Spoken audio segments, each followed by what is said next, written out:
I'll pan that down a wee bit if anybody's, I don't know if anybody's going to be interested in what's going on.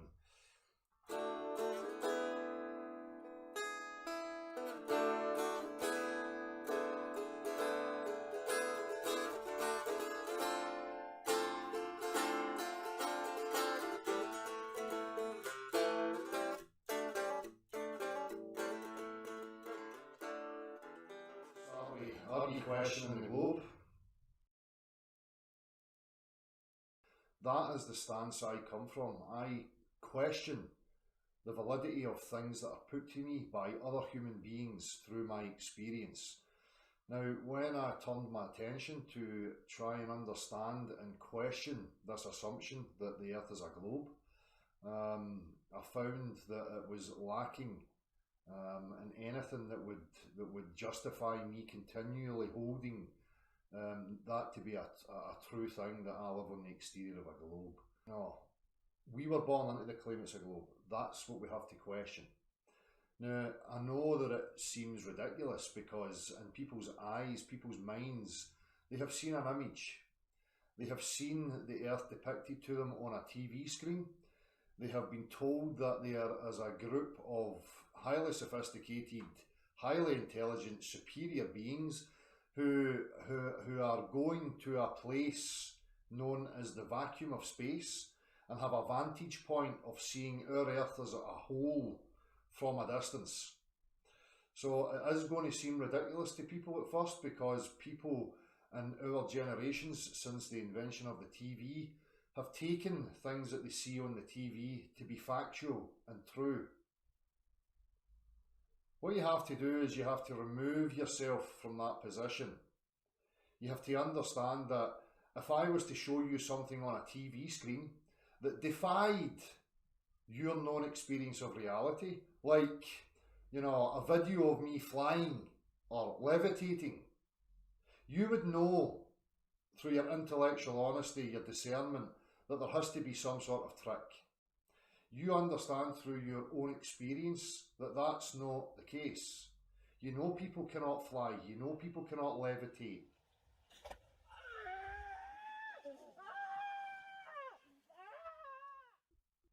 Okay, unless they're using some form of advanced technology that we don't have a grasp on quite yet. So anything can be presented to you in the way of image, and it can be presented through a TV screen or in a picture, a painting, any of these things. You should know that that is in no way, shape or form enough to justify you accepting something as being true. That is the position I found myself in, because I understand that, images and what I see in the TV can be manipulated. They can, portray reality in people in a way that is nonsensical to my understanding of the physical existence that I'm in. So you've seen it, you see it in Hollywood movies, you see it in, all sorts of TV programs, how, they can edit and, use sophisticated technology to make things appear as being real. So, again, you have to remove yourself from that. And what I have to point out to you is that an image on your TV screen in no way, shape or form constitutes as any sort of scientific endeavour or scientific measurement of something being true. Science. Now, when I say the word scientific and science, I am talking about it from my understanding and how I use the word. Science to me simply means exploration. It means a human being exploring the reality, the physical realm that we find ourselves in, and seeing what we find. That's it. That's what exploration really should be. There is something totally different going on with what we call science, and what people accept as science.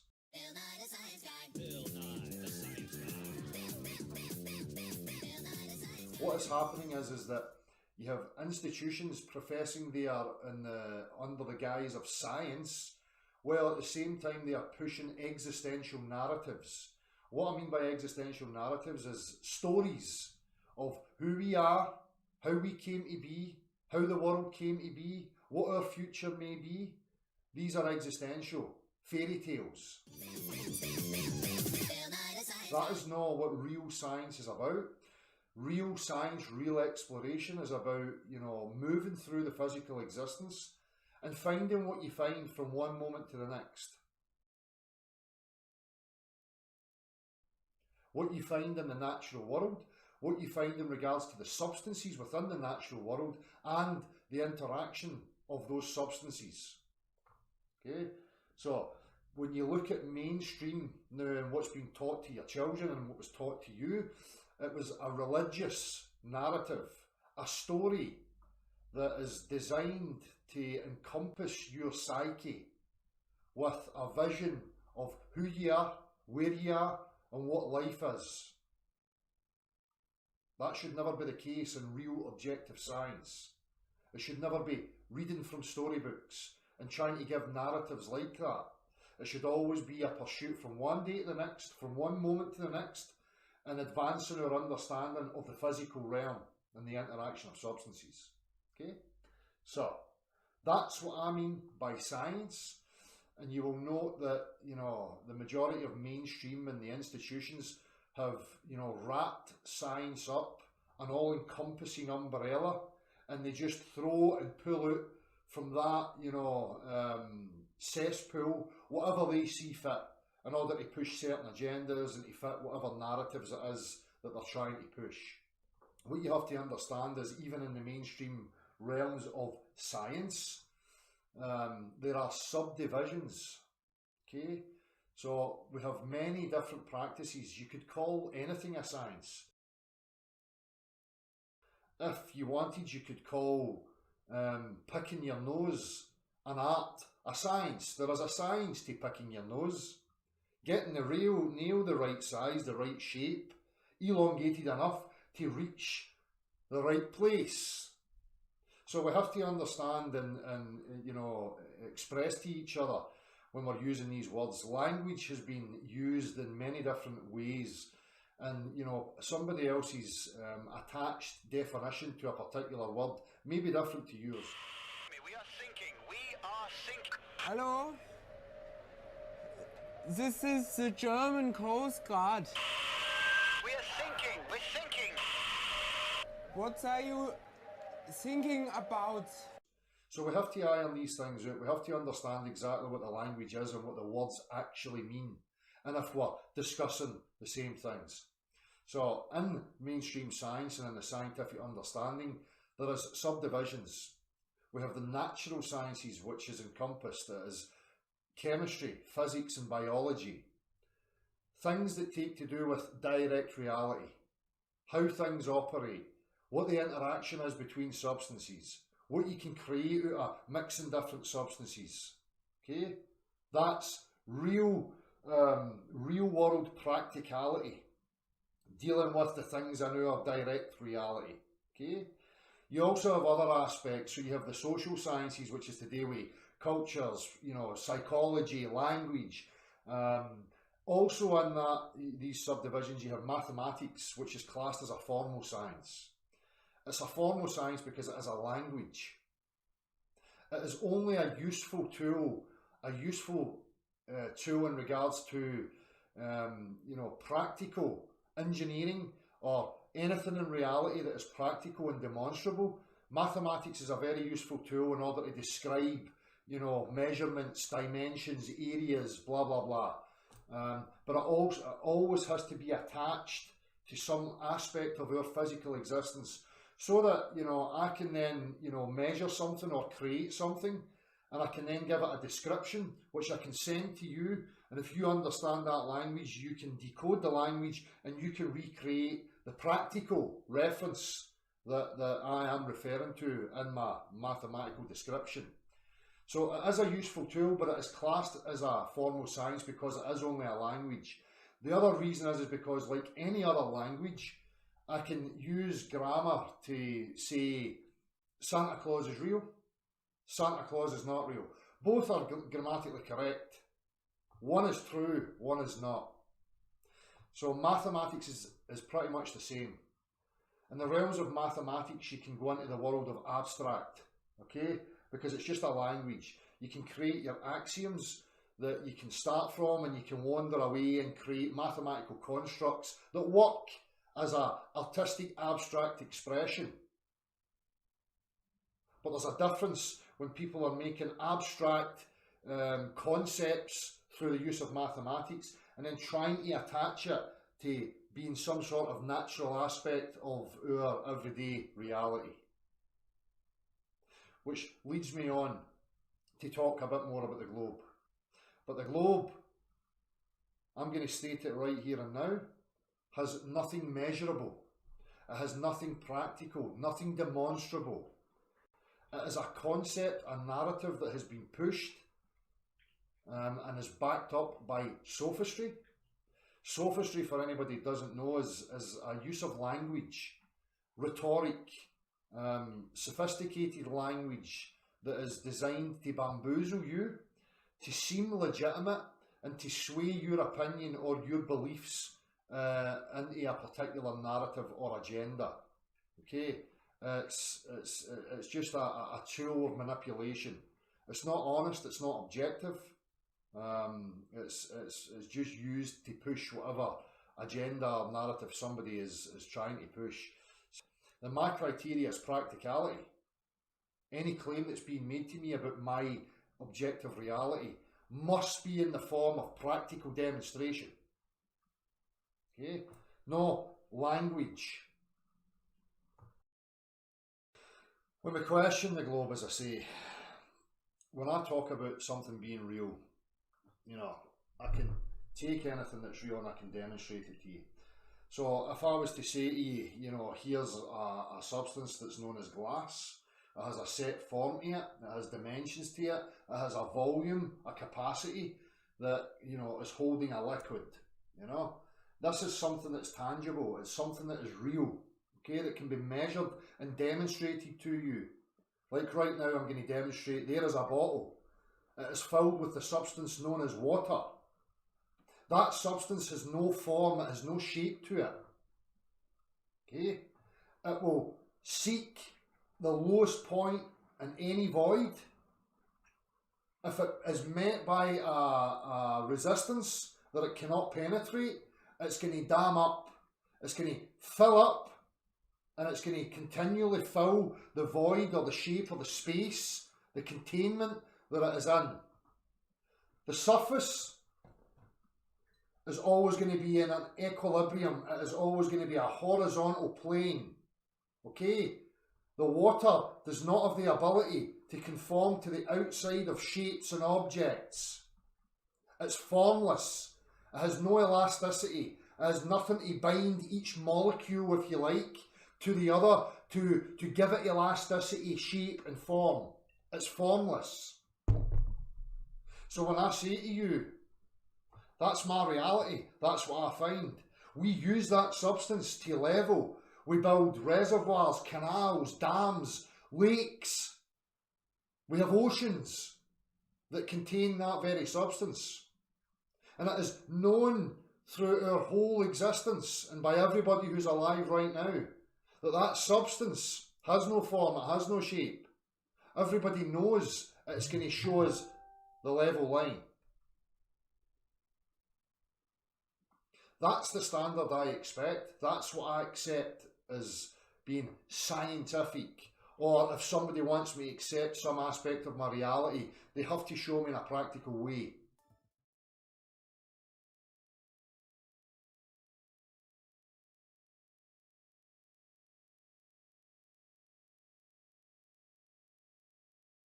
Now, to show you the contrast here and what is actually happening with maybe your mind right now as you're watching this, you have this image of a sphere Earth that you see on your TV screen, and you're thinking, how can they be lying?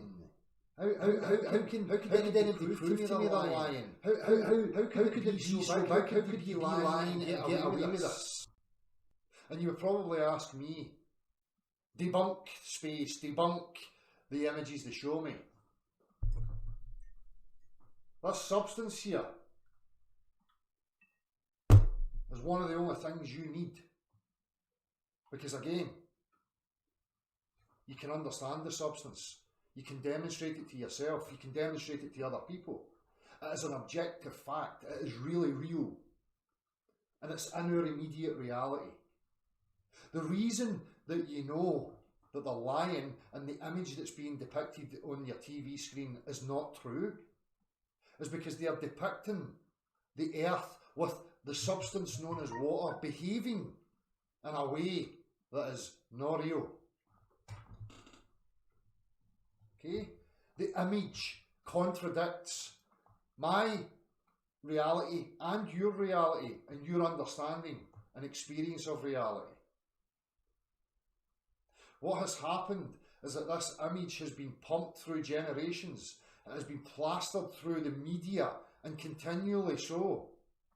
You have been seeing that image since you were a very young child, impressionable, when you never had the critical faculties of discernment and the ability to question claims that were being put to you properly. You put it to the back of your mind. You accepted it as being true because everybody else was saying it. The teachers are saying it, my parents are saying it, the TV's showing me it. And again, you're asking, how can that be the case? How could it be lying? Oh, how do I know? What I'm asking you to be is a direct realist. I'm asking you to stand firm as the scientist. That, you know, exploration does not belong to an institution. It belongs to you as an individual. It's up to you to understand your own mind, understand reality for yourself. No having some authority, some pseudo-intellect sitting on a pedestal, trying to tell you what's correct, what's not correct, what's true and what's false. If you put yourself in that position, I have to call you a moron. You are willfully ignorant. You deserve to be lied to and have the piss taken out of you, which is exactly what these institutions are doing. So you have to understand how it works. An image on a screen does not trump our direct experience of reality that we all share. Because remember, I'm talking about us as a majority here. I'm not talking about a small clique of men and women who are professing that they are achieving some vantage point that you and I have never witnessed. The reason you know they're lying on that one substance alone is because of its behaviour, its physicality. What you might get is people telling you that they'll invoke their, what I call cult buzzwords and phrases, mantras. And again, I'm pretty sure anybody new is saying the same thing to themselves right now. Gravity. Gravity.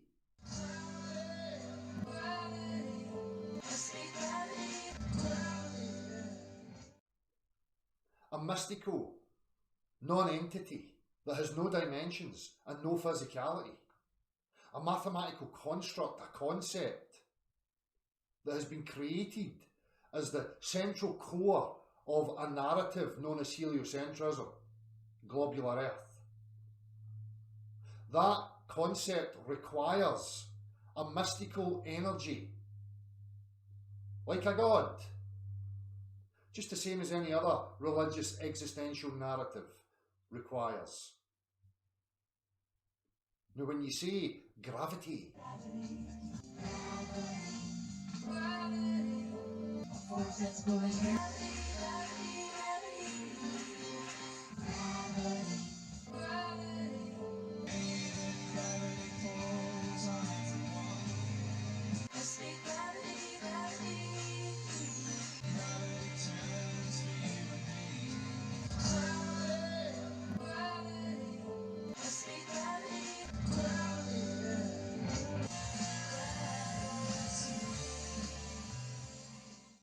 do you understand what you mean by gravity? Do you understand that there's varying concepts of that word? I'm going to go with a majority that think they know what it is, and that is that the mass of the earth is pulling everything towards the centre.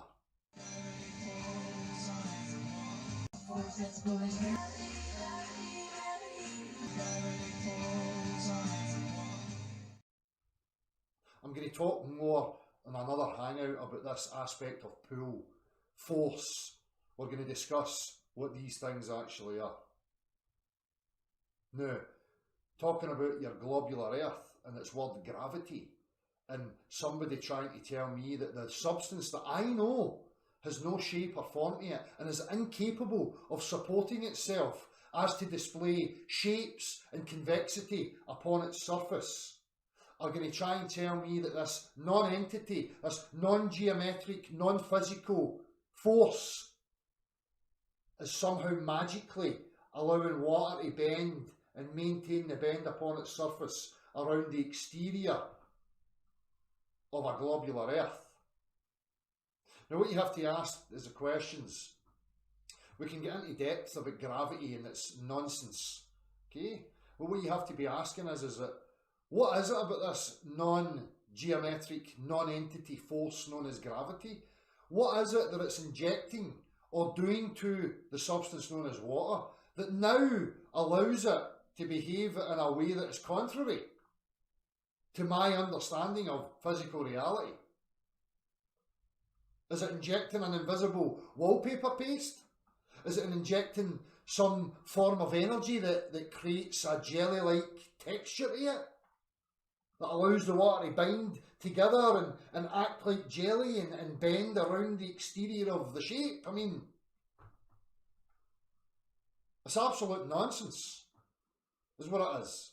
It's more of the sophistry, complicated crap language, trying to prop up a lie. And you think it's not as simple as that? Well, I beg to differ. Away you go and test this stuff for yourself. Away you go and look at history, the constructs, the things that we've designed and built that we still utilise to this very day under the understanding of how this substance behaves. The most accurate measuring tool to establish level, particularly over a large distance. More accurate than any man-made instrument.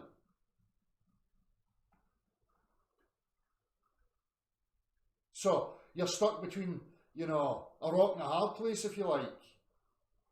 I've got this image that I see on the TV.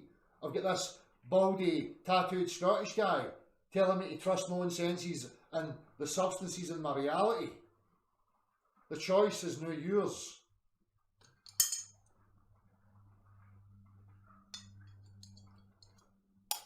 It's up to you whether you want to embrace your reality or remain in the realms of woefully ignorant.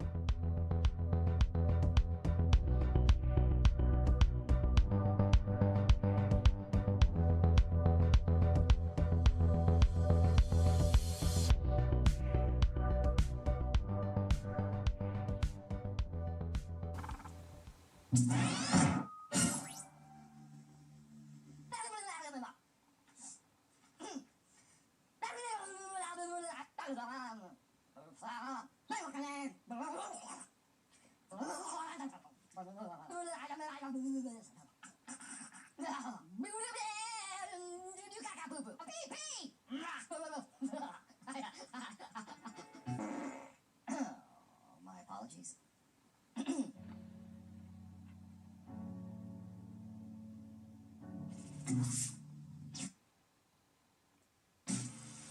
I'm sorry, we seem to be having some technical difficulties.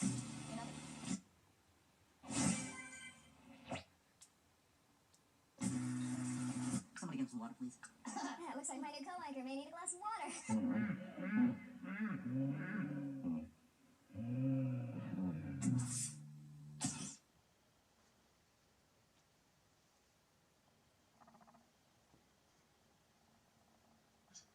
For those of us that have discovered that the Earth is not what they say it is there anything that they will do to us, or is it just right now prevent others from going down that path? Seems like that to me. I mean, you can see the upping and the propaganda and through the mainstream media, advertising. Everywhere I go now, I switch the radio and the TV, everything's global. Globe all over globe, the global this, global radio station, bouncing globes in the background, globes in the foreground. You know, you can see that there really seems to be an effort of containment, you know. But as I keep saying, for me, there's an inevitability about this. It's one of these things, you're not going to put it back in the bag. It was never in the bag in the first place. As you can see through what we can trace in history, this has always been an issue for them, and what seems to be happening is, as I pointed out yesterday, I was watching some NASA bullshit of all their plans about going to the moon and this and that. What we're seeing is an influx now, all these postulations of what's going to come, but it's all coinciding with visual effect technology that's advancing at the same time. So again, people really need to be on guard and be really aware of what these fuckers are going to try and offer up. So I don't know if they're going to try and go that avenue, as contain it by what they show on the fucking TV screen and make it convincing. As I keep saying to people, it matters not what they show me on the TV screen, it's direct reality that dictates what my objective reality is. No, this fucking image in the TV, But people are so caught up in getting their information through that kind of stimulus that it may have an effect. So I don't know. But you can definitely see that through the years as I've watched, they've been upping it and upping it and upping it. And anybody that's been involved in it for any period of time can see it. There was a point where I thought, has it always just been there and I'm just becoming more aware of it? But there's a definite, particularly in the last kind of year, 18 months, there's been a real increase in the propaganda, the bullshit that they're putting out there. So, I see it too. But what do you suppose they'll do to us?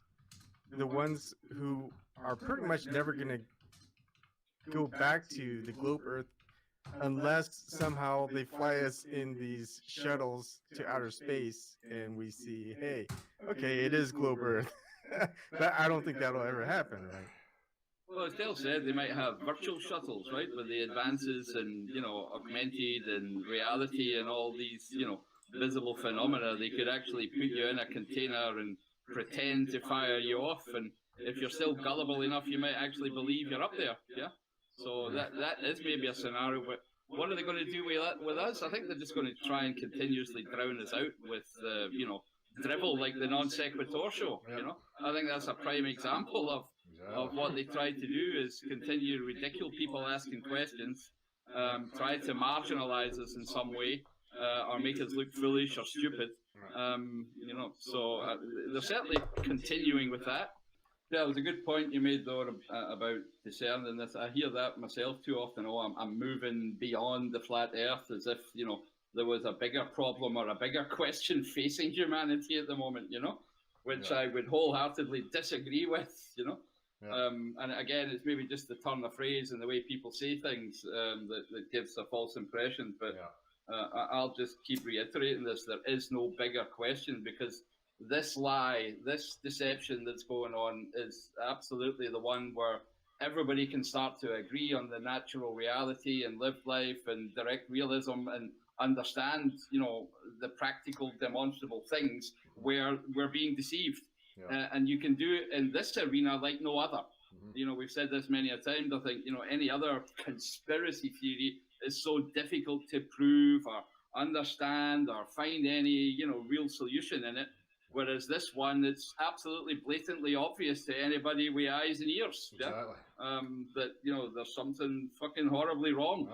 And as you say, we've sifted, I'm 54 now, Dale. I've sifted through the contents of what's in the room, ad nauseum, up and down and left and right. I'm well read, looked at a lot of things, and there's no resolve there to be found without an exploration of the actual boundaries of where we are. Exactly. So if you're new to this, flat Earth, what's all that about?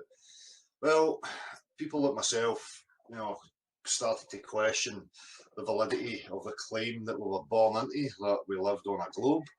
And through a process of understanding what science is and what's an acceptable process of providing proof, the globe is an absolute joke.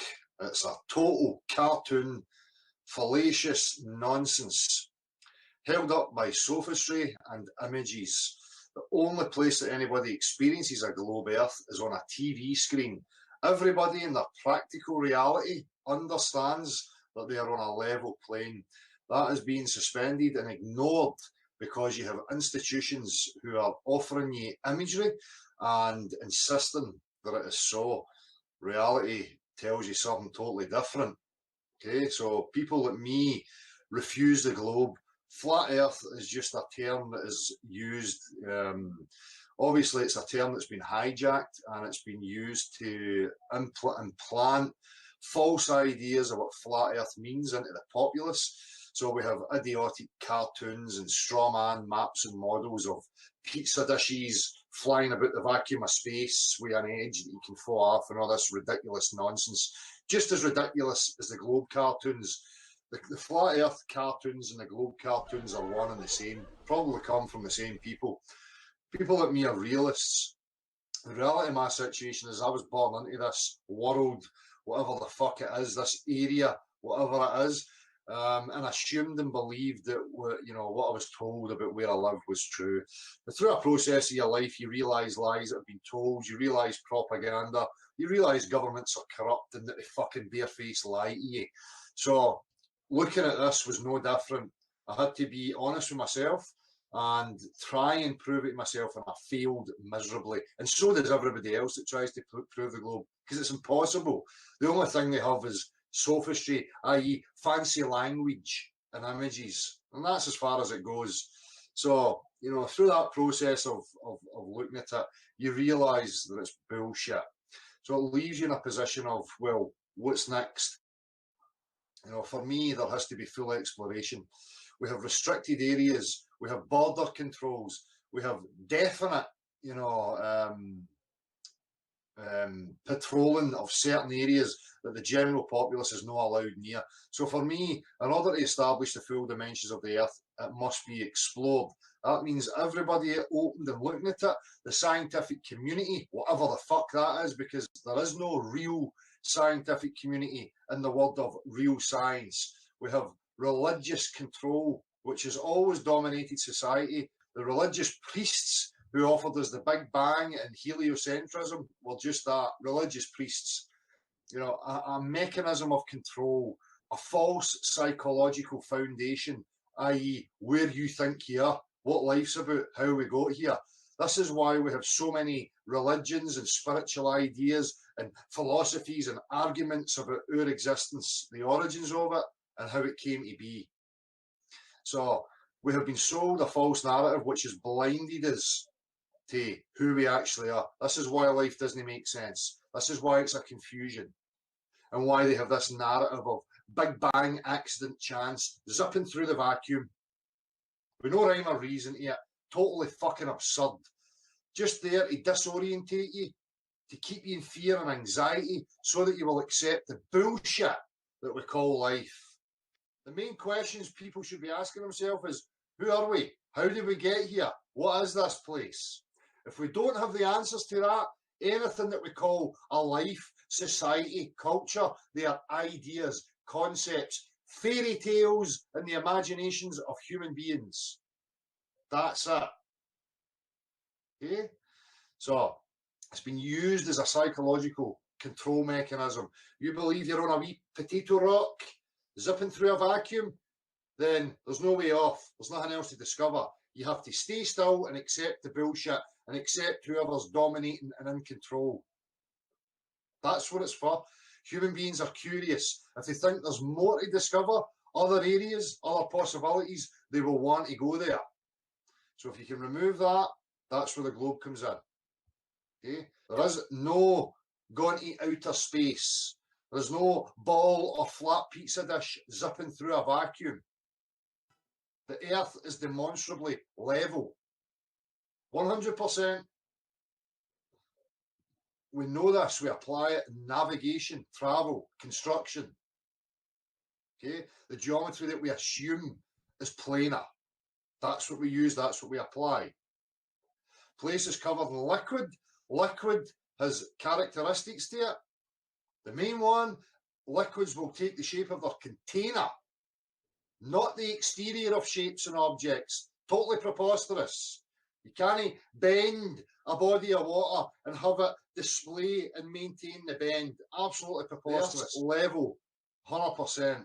We're not in a vacuum. We're not zipping through a vacuum. And if we are in a vacuum, I can guarantee you through demonstrable practical reality that the only way that is possible for us to live in a pressurized gaseous environment adjacent to a vacuum is if there's a solid separation between the two of them.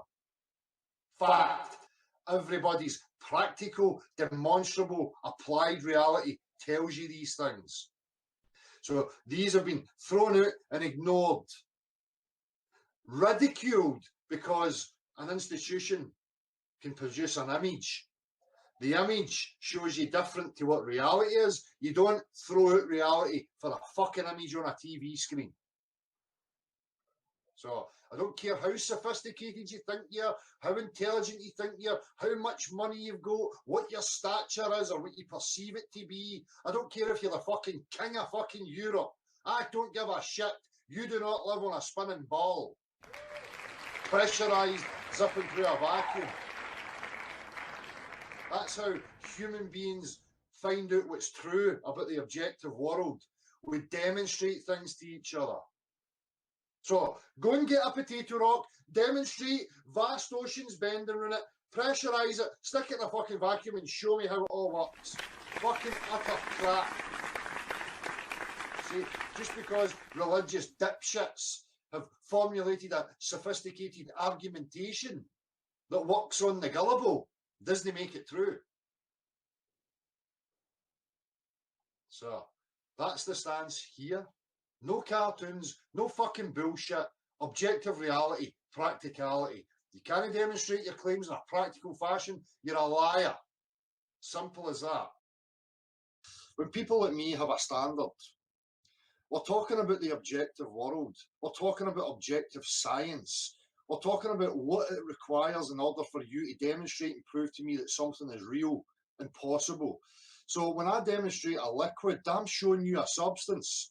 So when I get people like yourself going on about, you know, oh, your intellect and you're a childlike, because you have an explanation that fits your picture. Because that's all you have. You have a picture of a globe and you have explanation, long-winded equations and fucking gobbledygook trying to make it reality. And it's no reality. When I demonstrate a liquid, that's telling you beyond any shadow of a doubt that you do not live on the exterior of a sphere. Okay? The liquid is incapable of displaying convexity or any shape upon its surface. We're talking about vast standing bodies of liquid. The surface will always find the equilibrium. Okay? The lowest potential energy state, if you like. It would take an unfathomable amount of unknown energy and a new property to be injected into the liquid in order to make it have elasticity, to make it jelly-like, to make it conform to the outside of shapes. So it's you that's ridiculous because you're so terrified that you've got it wrong. You're so terrified to face up to the reality that you're in. So it's not me or people that accept and commit to their actual tangible objective reality that have the problem. It's fantasists like you that don't understand the separation of the sciences. You don't understand that an image is in no way, shape or form measurable proof of anything. So you come at people like me with an image and your explanations, although your image is contradicting my reality. Well, it doesn't matter what anybody says. The substance speaks for itself. I challenge any of you globe people to practically demonstrate the claims that support and justify your beliefs and your assertions. But you don't have practical demonstration. You have sophistry. You have word salad. Again, a mathematical description written on paper may be correct as a mathematical concept on paper. In order for it to apply to the real world, you need tangibility. You need your mathematics to be tied to a solid physical substance. That's the difference. So, not everybody is lying. They just assume that their mathematics equates to reality. Now, I challenge you again. Take your mathematical word salads and then practically demonstrate it. Show the practicality that matches it. And I don't mean your cartoon picture on a TV screen. It's got fuck all to do with YouTube videos. I demonstrated a substance that's in your reality. Stop being fucking lazy and projecting, because obviously you watch TV screens and get your information from the TV screen. I don't. I get my information directly from the objective reality that we share. So if you want to contradict the point I'm making about the liquids, show me your demonstration or shut the fuck up. Toddle on and engulf yourself and indulge yourself in your religious, fantastical bullshit all you like. Reality's never going to change just because I sees an image on my TV screen. You can stamp your feet and moan and cry all you fucking like. It's never going to be real. And it's not my fault. So don't expect me to contort my mind and play mental gymnastics with myself just so that I can be part of your religious, idiotic cult. We're talking about science. We're talking about understanding the world and objective reality and how it works. So when we have no pressure and we want to create pressure, we need to create an enclosed system in order to create the pressure. Or your system that you already have that is no pressure must be enclosed as well if you want to create pressure within it. Now when we take no pressure and pressure, gas and its behaviour, and we put those two things together without solid separation between them, the gas will dissipate evenly, instantly, into that no pressure environment. Again, a fundamental fact, demonstrable, of your reality. Again, it can be backed by practical demonstration. Your silly globe assertions cannot. It requires your religious faith in an institution that they're telling you the truth. Although, if you weren't lazy and such a wee gullible disciple follower, you could go to reality and see for yourself how reality actually works. This is a difference. This is a distinguishing difference between heliocentrism, fantastical cult fairy tales, and real, practical, natural science. I'm a human being. I don't appeal to your fucking consensus or your authority or your storytelling. You want me to accept something to be objectively true? Demonstrate it. Don't show me an image and tell me about your religious faith and the priests from your institution that produced the images. Because my reality tells me that what they're saying and where they say they are going is utter bullshit, an impossibility. And again, if you insist that it's still a vacuum, what does your reality tell you? In order to have a vacuum, you need a container. So what, you're going to deny that? So if you want your space to be true, it must be contained in some fucking way. Oh, it's infinite. Oh, that's fucking convenient. Where's your proof of that? You don't have any. I'm sick of these religious disciple scaredy cats spewing pseudoscientific hogwash, denying your demonstrable factual reality. This is the real problem that this globe religion and its disciples and blind followers have. They're unable to distinguish between fact, demonstrable fact, and theoretical mathematical fantasy. And they think that they've got some justification. They think they've got argumentation. When we don't care about their words. I don't give a monkey's about your rhetoric. This lack of understanding the separations of the sciences.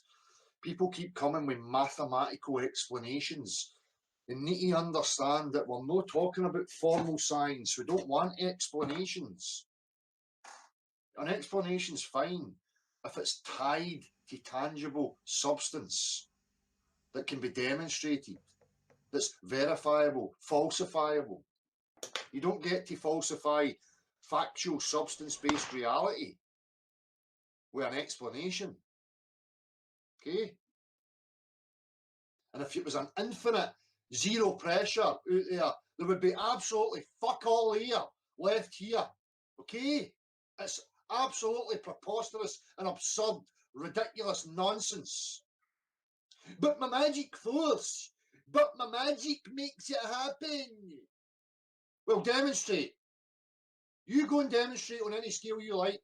Go, make a vacuum, get a vacuum chamber, fling a rock in there and inject your fucking air round the rock. Oh, but I can't because Earth's in the way. Oh, more religious excuses. Oh, your facts all arse from elbow. You're equating things to your hypothetical space vacuum bullshit. You've never been there because it's no fucking real. So why do you defend it? Why are you people so aligned in defence of a fantasy that you've never experienced? You're mentally ill. Idiots like you just don't think. And you need somebody to explain. That's why you believe absurd religious crap like you live on the exterior of a pressurised potato rock zipping round a vacuum. Because you're a gullible moron that doesn't take responsibility for your own discernment and make your own fucking mind up. You're a little cult follower. Part of the fucking problem. These people fail to understand there is nothing practical about the globe. No demonstrations, no measurable curvature. Obviously, we take claims that are being made to us. So, the pressured gaseous environment of Earth adjacent to a vacuum, the medium that is the vacuum, we know that to be 100% false. It's demonstrably false. We understand it through, practical application of physics and the understanding of the substances and the behaviour between high pressure and low pressure environments. We know that we have to have a solid barrier between a high pressure and a low pressure environment, or it's going to seek to find the equilibrium 100% of the time, regardless of what you're utilising and using in everyday practical physics. That is the case. So this isn't about, disproving the vacuum of space. This is about clearing up some of the moronic notions that are out there from people who profess to be educators. In particular, I'm going to talk about this guy, Conspiracy Cats, again. My attention was drawn to one of his latest uploads. So I'm going to share that in a wee minute, and then I'm going to, walk through some various aspects of it, just to highlight and show the total absurdity of people like him and the total nonsense that they try and spew to the unwitting onlooker. Right? So, and again, you've got to remember that people like that are trying to have influence over your children, and they're giving them a false sense of reality, trying to portray pseudoscience and pass it off as some sort of physical, definite part of their existence, and it's just bullshit. We've established motion requires a pressure. You need something pressing on something else in order to make something move. So we'll get to that. I'm going to play the wee snippet from his video, and then we'll have a look at some other bits and bobs. But this is just to clear a few things up and for me to speak it out, because there is some people who are still stuck on, space and fucking rockets and wee men going to the moon and all that rubbish. So hopefully, some of this will help to show them the total absurdity and the lunacy of it. So they talk a lot about, Newton's law, equal and opposite reaction. But again, we'll get to that and what it's actually talking about. So let me just get right into this. So let me see. This is baldy twats, cats, whatever. Absolute roaster. Get this. Like this. Reduces recoil, wait here. The reasons why. Now a suppressor works because the diameter of the suppressor is much larger than the diameter of the barrel of the gun.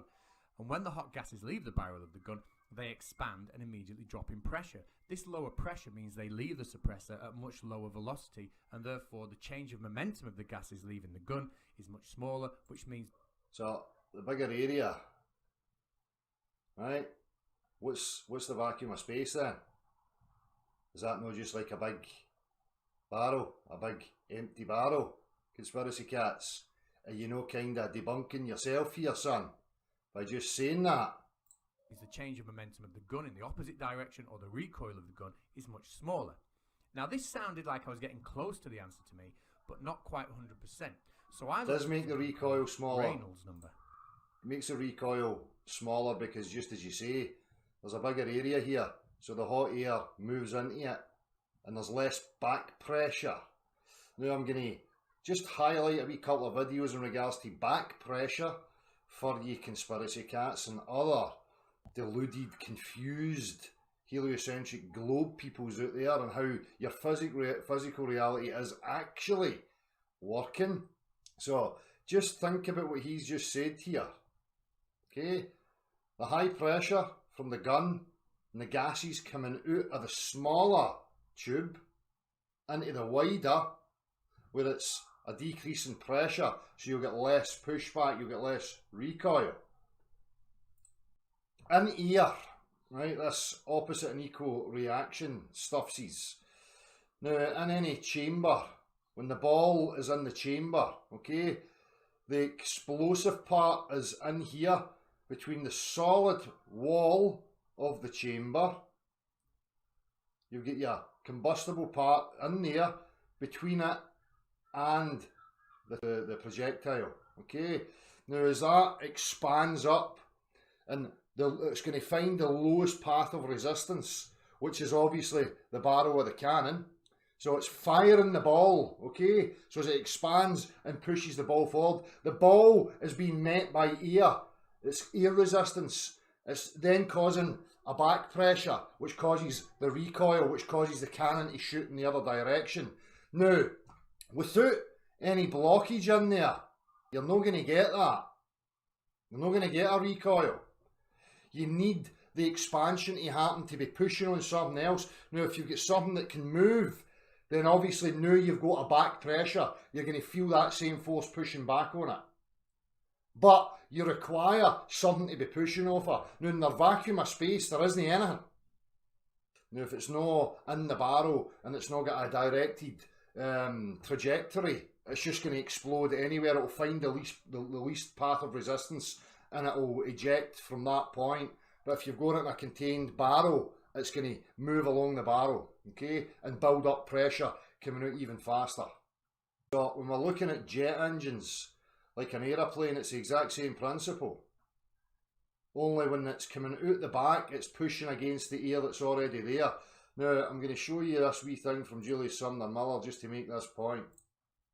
By events which are dramatic for the soul. Here is a sheet of paper, about 20 inches one way and 30 the other. 600 square inches. On each square inch, 15 pounds of air. 600 times 15, 9,000 pounds of air.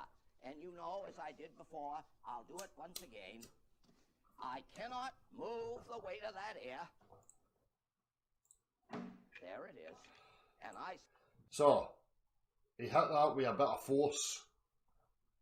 So the force that he's hitting that way, if you push it slowly, obviously you're going to lift the paper up. But as you hit it with a hard force, the air pressure resists it and it snaps the wood. Because you need something pushing against it. You need something to resist in order to have that recoil or that equal and opposite reaction. Without that, nothing's going to happen. Okay, so let's just go back to this.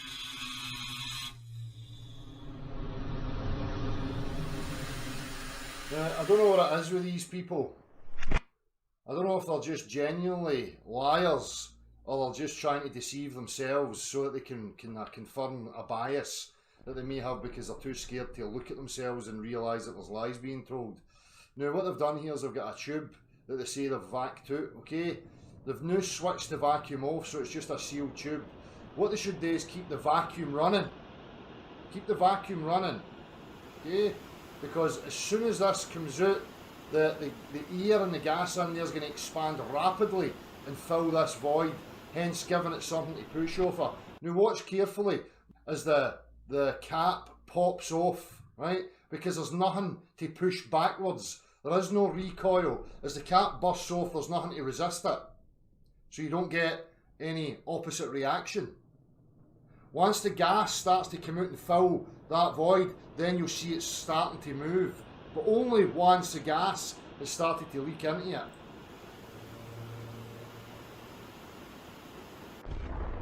Okay, So you can see very little, if any, motion, recoil of that going in that direction with that popping off.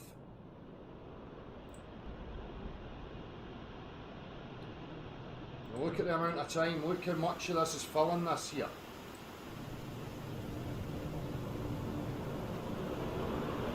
Now it's built up enough air pressure in there, there's enough material, there's enough stuff in there for it to now have something to push against. The guy's just trying to reaffirm a bias that he has. His test is flawed, hugely flawed, because he doesn't have a continuous vac pump running. He switched it off and he sealed the chamber. So now inside there, it's the same with any ignition like gunpowder or, you know, like a bullet. You can see the same thing of firing a bullet. It's the exact same thing.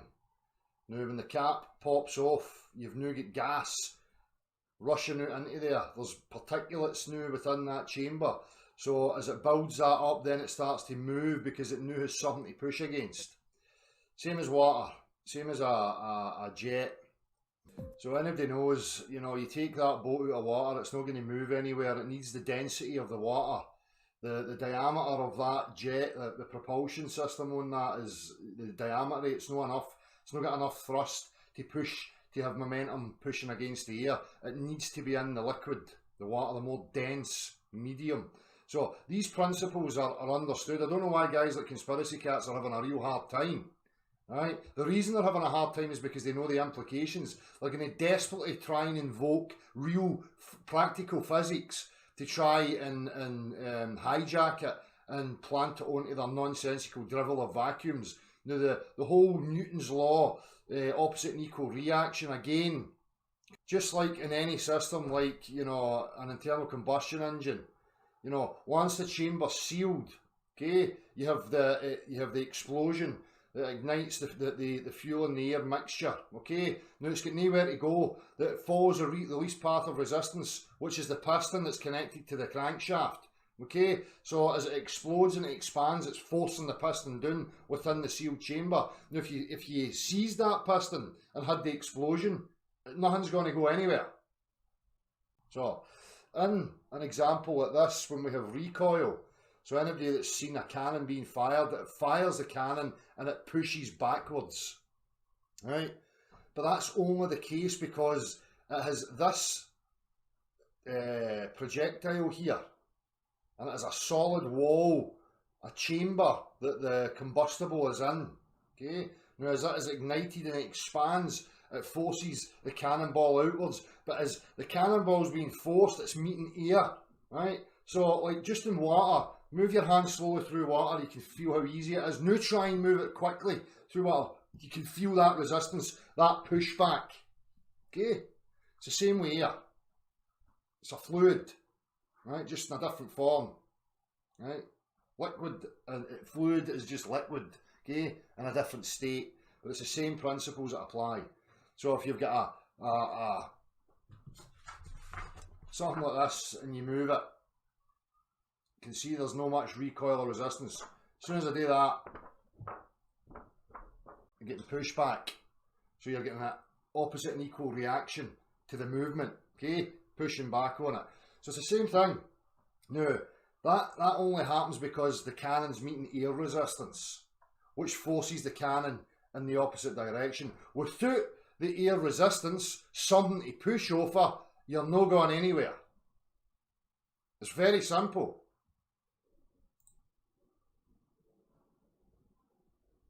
So maybe guys like conspiracy cats should get back to some practical real world physics, real engineering, how motors work.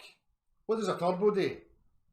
What is back pressure in your exhaust system? How does it work? How can it be utilised? Valve will open and atmospheric pressure will push the air-fuel mixture into the cylinder. Well, what we do is we force that into the engine under pressure, and that's what this supercharger does. Understand the drivel that you try and attach to total nonsensical, idiotic, no real world physics, off-world, mathematical, abstract fantasy realms. There is no vacuum. There's no such thing as a naturally occurring vacuum. We don't exist in a medium that's a vacuum. with our pressurised environment adjacent to it, without some sort of solid membrane between it. Now, taking all that away and suspending that to get into the idiotic notions of rockets. Propulsion only works when there's something to push over. Only when there's something to resist it. That's when you get the opposite reaction. When there's nothing to resist it, you're not going anywhere. Okay? Opposite and equal reaction and all that stuff's baldy cats. Only because there's air there to resist it. Take the air away, you have no resistance. You don't have recoil. You don't have an opposite reaction. So please stop waffling shite and try and understand your actual world that you're living in. Just so I can make it clear. In this scenario, when the cannon is in here, you've got a solid wall here. Now between the solid wall and the cannon ball, you have your gunpowder. Now as that's ignited and it expands, it's pushing against all the surrounding walls and the projectile. The projectile can move, okay? You get pushback because as that expands, it's pushing against the projectile, which is pushing against the air pressure, which gives you recoil, which gives you an opposite reaction. Take away that, what a rocket is no fire in a cannon. It's just an open chamber of expanding gas. Right? So when it's rushing out in the vacuum, empty vacuum of space, there is nothing resisting it. So you're not going to get an opposite reaction. The equal and opposite reaction only happens within a system like that.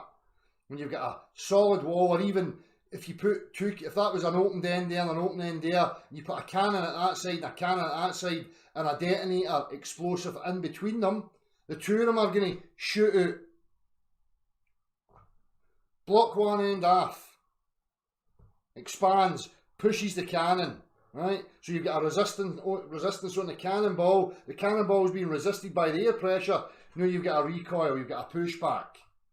Rockets are no firing bullets. It's just gas coming out. That's how a rocket here, a firework, or a jet engine on an aeroplane works. It's compressing the air and firing it out. That's pushing against the air here and propelling it forward. Okay? Now you know this. The faster, if you're on a motorbike and you've got an open face visor on, the faster you go, you feel the resistance even more, pushing you back. When I'm out on my bike, doing the speed limit, I start to get strains in the back of my neck because I'm being forced back the way the faster I go.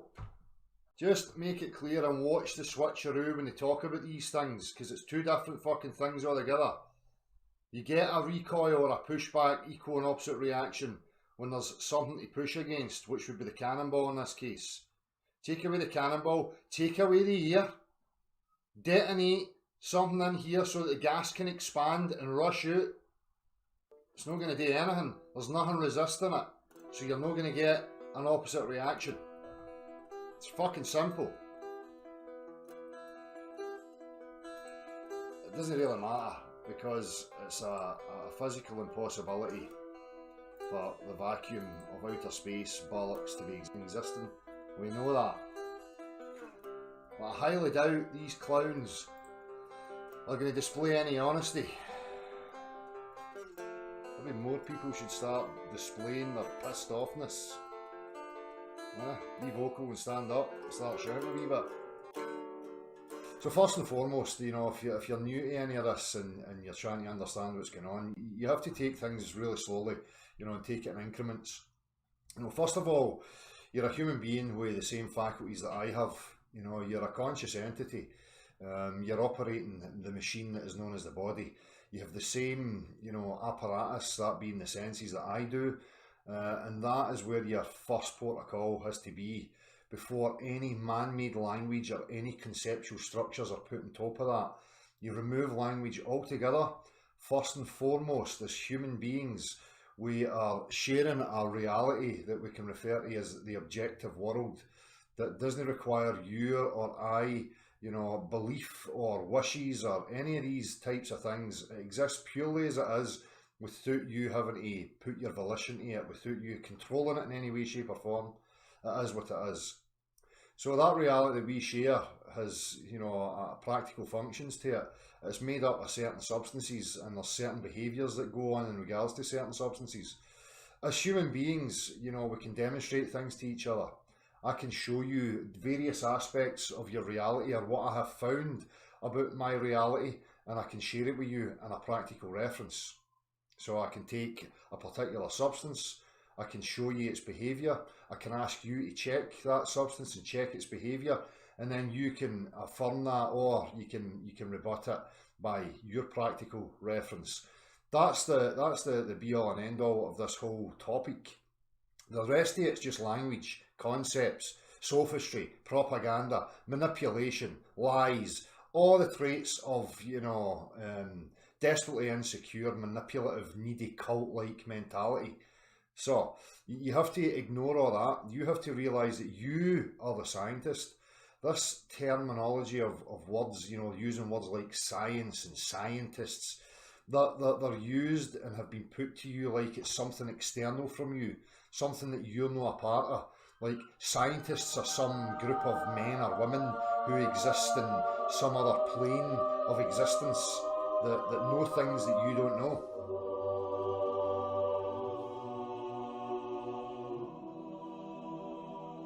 There is avenues of expertise that you can go down in regards to man-made technologies that you can have a deeper understanding of. But at the very same time, those advancements and those practical things that I'm talking about are just that. They're practical, they're mechanical in nature, there's a function to them. One part playing a role in another part, and so on, to make machines, to make, other technological advancements.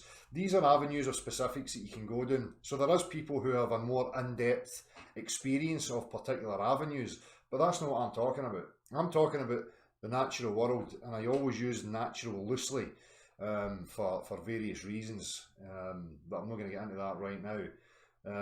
So when we're talking about this, we're talking about the natural world. No language, no man-made technologies, none of that. Remove the language. What it is do you think you know? Make your claim, and then show me by way of practicality. You just have to understand that the language and your association to certain words puts you in a mindset, it puts you in an emotional and psychological state and position. Now, as a child, you were born into a hierarchical structure. That hierarchical structure has imposed onto you, a format of hierarchy that you're here, and there's this level, and there's this level, and there's this level, and this level. Okay, but that was done with an authoritative tone. They use, certain aspects that are regarded as NLP, neuro-linguistic programming. So, tonality, facial expressions, body language, use of language. What they do is they teach you language. You learn words, and then you learn associations to words. And they create pictures, as I say, and they put you in a certain position. You have a relationship to these words. You start relating yourself to the rest of the world in regards to this language and the concepts and the images that have been presented to you. So you have to understand that, and there's a bit of work that you have to do internally in order to, resolve some of the fluff that you've probably got going on in your system. Because it comes right down to this, you have to be a direct realist, what I would call a direct realist, or just a realist and a skeptic. Someone who, understands what they actually know and what they don't know. Now, hearsay, appealing to authority telling you and dictating to you what things are and what things are not, and all this, type of fallacious reasoning is exactly the problem that people are encountering. And that's what they're being, swept up by. This whole thing is a cult. It incorporates techniques like hypnotism, where they continually repeat images and mantras, buzzwords and phrases over and over and over again. They create a hierarchical structure with idols and priestly-like figures who have a certain use of language and a certain demeanour about them that all has an effect on the gullible. So if you don't want to be a gullible, you really need to snap out of this and start taking responsibility for yourself. Again, you are the scientist. It's not an institution, it's not an authority, it's not a tinterweb celebrity. It's up to you. You have to understand what constitutes practical, demonstrable reality. Words, equations, NLP tactics. None of that stuff is what I'm talking about. Interpretations of unseen things and things you do not know about. The majority of what you call science is only observing effects. It has no clue what energy is or any of these types of things. They're all conceptual. They've spun you a narrative of the macro being spaceballs in a void. And then it cascades down to the micro of mini spaceballs within empty void space. It's an idiotic insult to your intelligence. It's not an insult to your intelligence right now if you still believe you're a hairless monkey on the exterior of a sphere flying through an infinite vacuum. It's not an insult to your intelligence because you don't have any intelligence yet. You don't have the ability to address what's been put to you and go through it with a fine tooth comb in order to see what actually stands up and what does not. And when you get through that process and you start to remove the imposed hypnotic trance state done by authoritative approaches, use of NLP, language, you start to realise that it's all a crock of shit. Now what happens to you when you get to this position is I can only account for my experience, is this cult, this maniac, lunatic, psychotic cult does not like anybody that points out their nonsense and goes against and starts to question what's been put to them. I've had to endure all sorts of nonsense right up to this present day. These are all people that are in cahoots with guys like Baldy Cats, Conspiracy Cats, Simon Dan. These are the types of minds and accounts that are running amok on YouTube that are being protected and held up. Why? If it's just honest, sceptical people questioning the validity of claims about their objective reality, and the people that are professing these claims and standing by these claims think that it's actually objectively true, why would they have any necessity to incorporate the use of propaganda, slander, misrepresentation, intimidation? There'd be absolutely no need for it whatsoever. If I look outside and I see the grass is green, and somebody wants to go about believing that it's purple, that's up to them. That's no threat to me. What you're witnessing here is insecurity. What you get is a backlash of deep-rooted insecurity from this cult and its lunatic disciples. Make no bones about it. Look at their walk, look at their behaviour. They are not stepping up to the mark to have honest discourse. They are not stepping up to the mark to practically demonstrate any of their ridiculous, absurd claims and notions. Because they can't. It's no reality. If it was reality, they would be able to achieve that, but they don't. The only thing you're ever going to get from them is words. Sitting, trying to take the upper hand of an authoritative approach by using bamboozling language as if it means something, and sitting there or being there all smug and pompous like they think they're something. It's a serious display of narcissistic tendencies, spawned by deep-rooted insecurity and a need to control others. The globe heliocentric model is not a representation of skeptics inquiring about their objective reality. It's a mathematical concept, an existential narrative pushed onto the people as a mechanism of control. It's a psychological tool. It bewilders you, disorientates you, puts you in a place of low self-esteem, so that you're malleable and that you will buy into any idiotic idea or concept that they present to you as a life. It's the perfect tool to disorientate you, placing you on in an infinite void on a delicate little sphere with no weight on or off, with nonsensical jargon, explanatory physics that are in no way, shape or form related to anything in your practical, everyday lived life. You just have to start to understand how to recognise it. The people like me have been doing that for, 5 years now. And as I say, it's been a consistent attack and onslaught from needy, insecure cult zealots, desperately trying to maintain this agenda. There's so many people and groups with investments in it that are milking money and human resources, time, effort, energy to absolute hogwash. As I say, that is only there to keep you in a bewildered state. Yeah. Hello. Hello. Just on the phone. Hi there. How's it going? Yeah. Can hear you all right. Yeah, hi Dal. I was just had to disappear for half an hour. I was really engrossed in your presentation, and I've sort of lost track of it now because I had to disappear. I got your email, and just wanted to say, first of all, it's just really nice to hear an ordinary guy talking about stuff like this without bombarding me with bullshit, basically. I totally get where you're coming from. Since I embarked upon this, I'll say voyage of discovery, if you like, I've got entangled in so many debates on YouTube, and what I get is numbers thrown at me, equations, and I'm just getting so weary of it. It's like this. They use their knowledge to beat you down with. Bamboozle. You know what I mean? It's just bamboozling, try to bamboozle you with sophistry, mate. It's formal language. It doesn't mean anything. It's no real world numbers attached to real substance. It's just gobbledygook.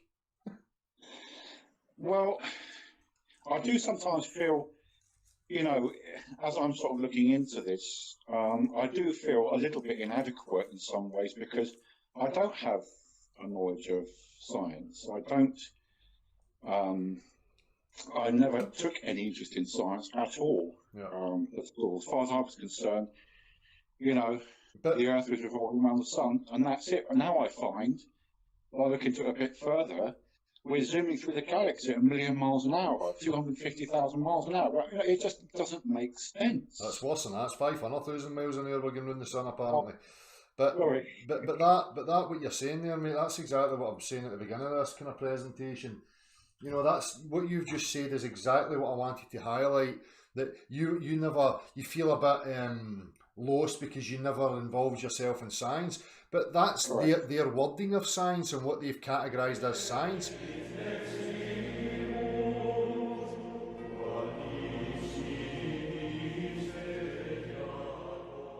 You have the same faculties as every other human being. So if you say something about reality, you can bring it to me and show me it. If I say something, I can bring it to you and I can show you it. You've got the ability to understand it, the mechanisms, the function of it, if it's broken down and it's shown to you. That's real, inquiry of our objective reality. The science, the way they use it and the words that they're using, it's not the way I'm talking about it of practicality and physical references. They're just talking about concepts and abstract notions and theories, fantasy.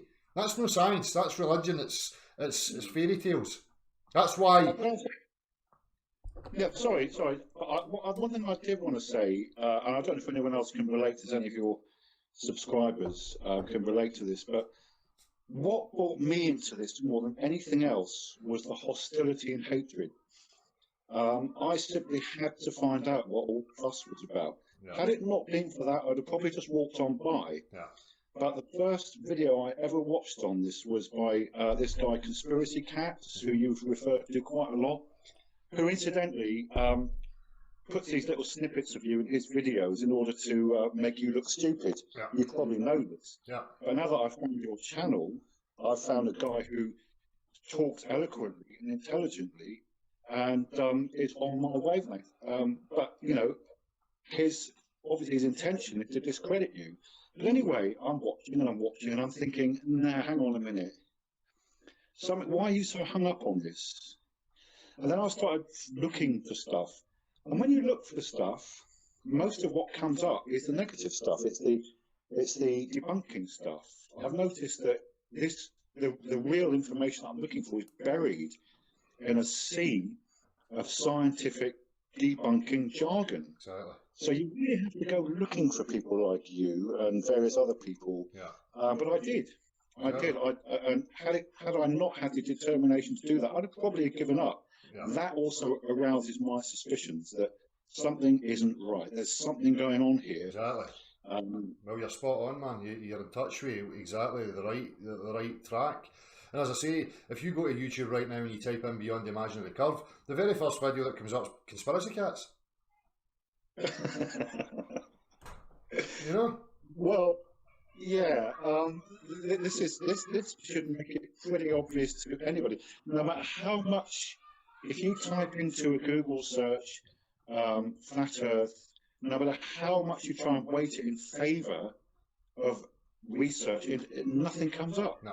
Nothing at all. It's all debunking. Now, this should be a red flag to everyone. Exactly. I'm quite new to this. I'm not going to sit here and declare to you now that I am a flat Earth. I am totally convinced. But you've got my interest. Yeah. You really have. Yourself. There are others as well. My first introduction to this was by Eric Dubay, and yourself. There are a few others as well. But what concerns me about, and I'm really glad to be able to, because in my day-to-day life, I never get to talk about this with anybody. So sorry if I'm starting to waffle a bit. No, you're all right. Yeah. The also the thing that worries me a little bit is it really, especially in the case of the guys that you refer to, you refer to them quite a lot, Conspiracy Cats and the Simon Down, people like that. You sit there watching and you think, are you really interested in the truth, or is it your ego you've got invested in this? Well, is this really you're trying to help people? I just get the feeling that it's all about notoriety and ego. Yeah, it is. It's this is old hat techniques. The use of propaganda. Taking an authoritative stance. Hand waving gestures. The use of NLP. This is what these guys are utilising and using continually in their videos. But just come back to what you said there about, I'm no a flat earther. That's why I always, when I put that in the title, I always explained at the beginning the reasons why I'm using the title. And that's for me is the whole point. This is about an objective inquiry. We're asking questions of the claim that was put to us as children all the way through our lives, and asking valid questions about the inconsistencies and the absolute lack of any measurable proof. So when I'm using the term flat earther, I don't know the full dimensions. I don't know, what's encompassing this whole thing and how far we can go, what the sky is, or any of these things. I'm asking questions of the model and the claim that was put to me, and I have found nothing to support it. Absolutely nothing. And the other thing I notice happens is when you do start asking these questions, you're quite an assertive guy. You make no bones about it. You're asking these questions, and I really respect that. What I notice as well is the troll activity. Yeah. I don't know if you've ever seen those vintage Frankenstein films where the angry peasant villagers come to the castle gates with their burning torches. It just reminds me of that. Exactly. Where do these people come from? It's just this hatred and this animosity. This subject generates. I don't know if the intention is to turn people away from it, but it's having the opposite effect on me. What these people are telling me is, there is something here that's touched a raw nerve with you. I'm going to look into it. Sod you if you don't like it. Exactly. But that's the level that you're at, mate. And unfortunately, the bewildered masses are still at the level of being under the hypnotist's spell. So that use of the way they incorporate the tools still has an effect on the gullible.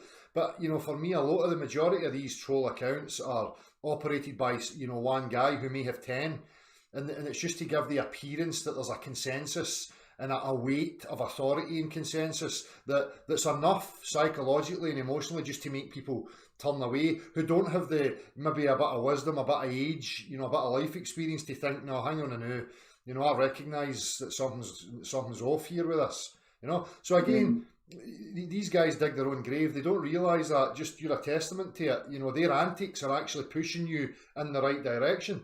So yeah, absolutely. Yeah. I mean, was it? I'm trying to think of a famous quote by. I think it was Oscar Wilde said, "The only thing worse than being talked about is not being talked about." Yeah.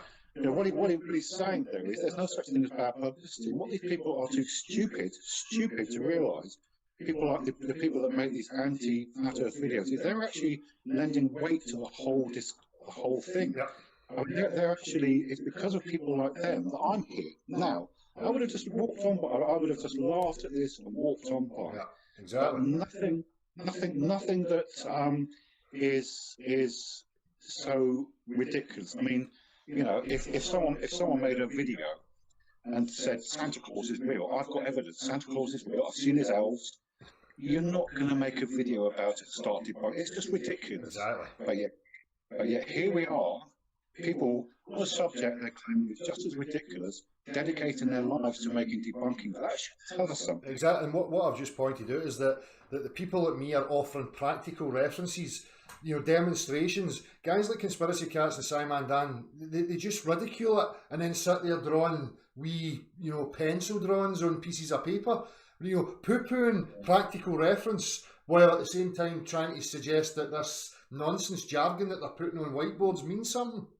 You know, Yeah. And again, I was at the Glasgow University on Wednesday, I think it was, and I had a guy come up to me and recognised me because he's a subscriber to Simon Dan and Conspiracy Cats.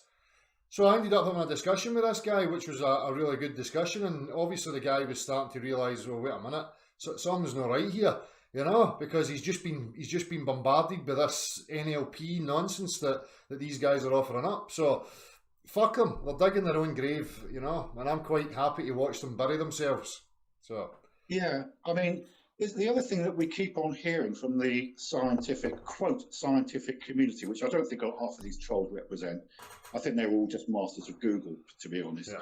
They you know, that's the trouble. Is Google makes experts of us all. You know, exactly. I could say I'm a doctor. Yeah. Give me 5 minutes. Google search, bit of copying and pasting. You'll be convinced I'm a doctor. That's a lot what this is. Exactly. But something you dwell on quite a lot, and this is, you know, forget about all the maths and all the physics and all the rest of it. This is something you dwell on quite a lot, which and is really, really cool. I never thought of it before. Is water. Yeah. Well, any liquid bending. I mean, you do not have to have a doctorate in physics or any science to know that water, by its very nature, doesn't curve. Yeah. So I've kept asking this question, and you know, they do say the worst thing you could do on YouTube is try and get into conversation with on the comments section. But I've desperately tried. You know, just give me a working demonstration. I just want to see a working demonstration of that. Just bend water for me. Yeah. Just show me how it bends 360 degrees, all directions around a ball. Yeah. And then I get things like someone mentioned a chrome ball at a garden centre. Go and look at the chrome ball water feature. You know, you'll find as the water's pouring on a microscopic. You know what I mean? It's just, and you just sit there and you hold your head in your hands and you think, you know, and you're calling me gullible. Exactly. You know, but no, Exactly. I mean, that's not representative of our reality. Exactly. We live in a chrome ball in a garden centre. I mean, I want to see it. I want to see it demonstrated. As soon as I see that, though, I'll drop it like a hot brick, mate. Right. Well, that's it. You're never going to get it, you know. But there's other aspects, you know, the geometric assumptions that we apply in engineering, navigation, construction. All these things are plain geometric assumptions. So we're starting from a level line.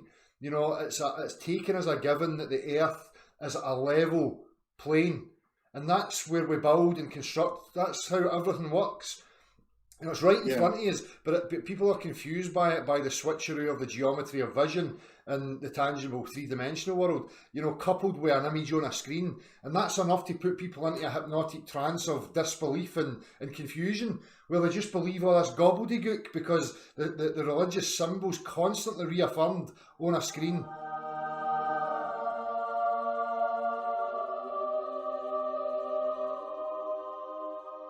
over and over and over again. So people start to, you know, it's like that whole saying, keep the lie big, repeat it over and over again, and eventually people will believe it.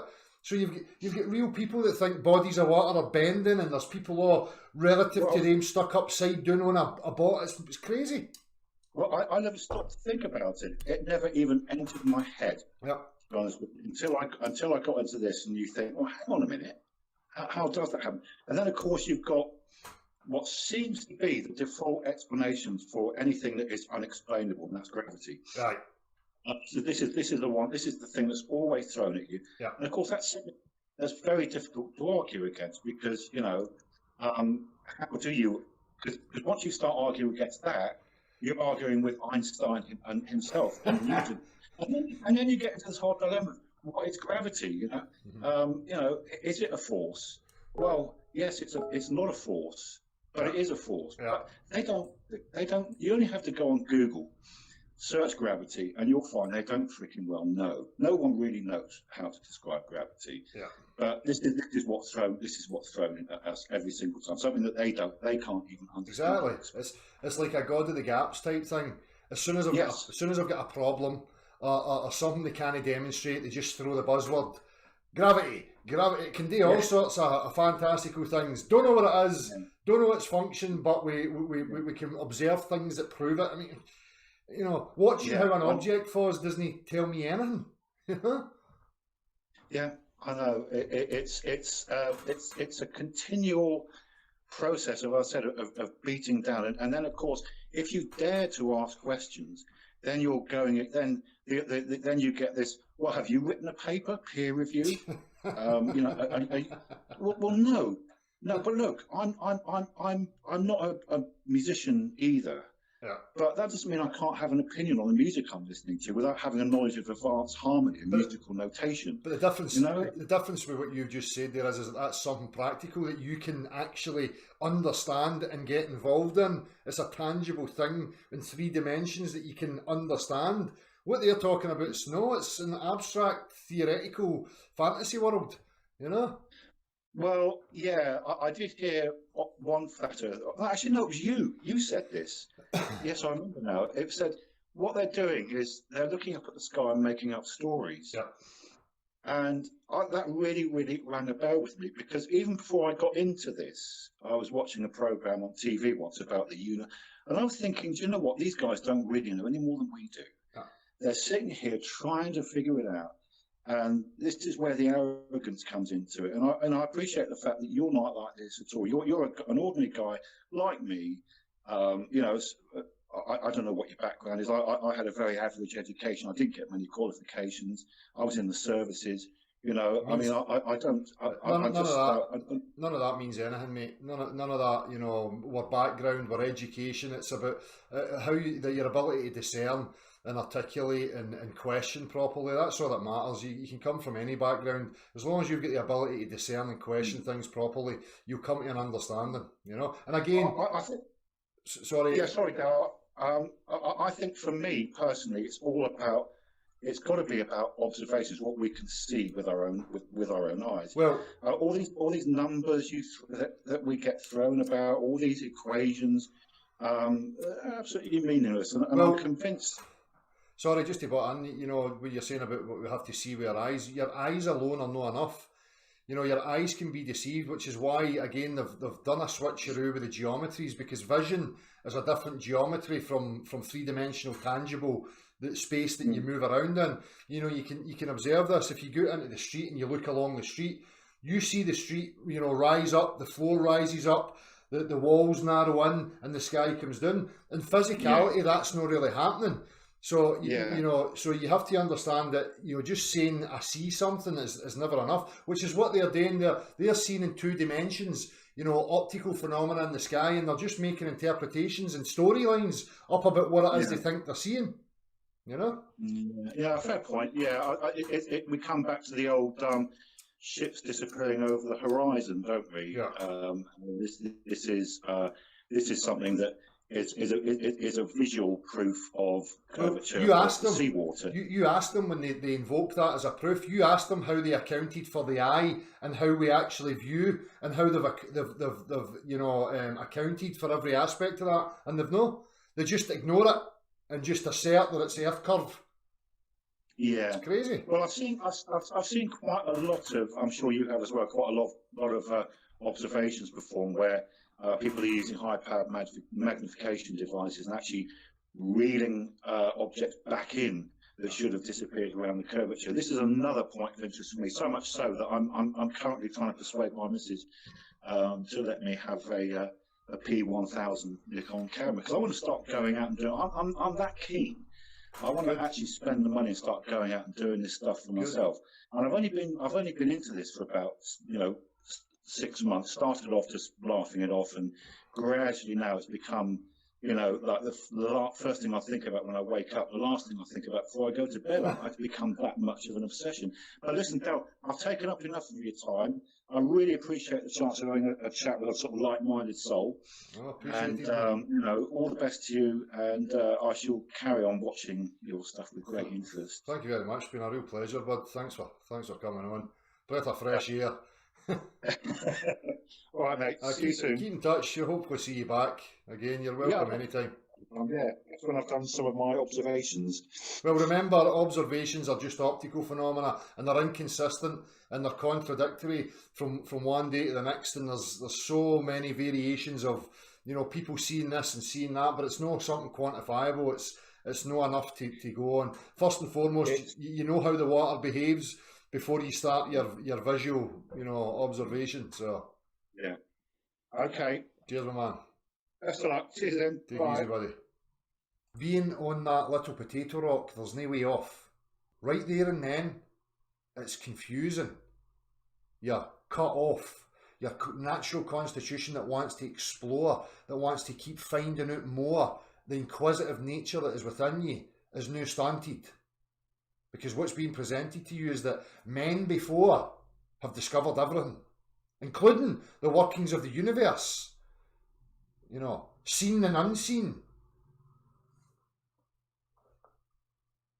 And then they promote priestly figures of mathematics, which is just a language, which is why it's classed as a formal science. It's not arithmetic. It's a manipulator's tool.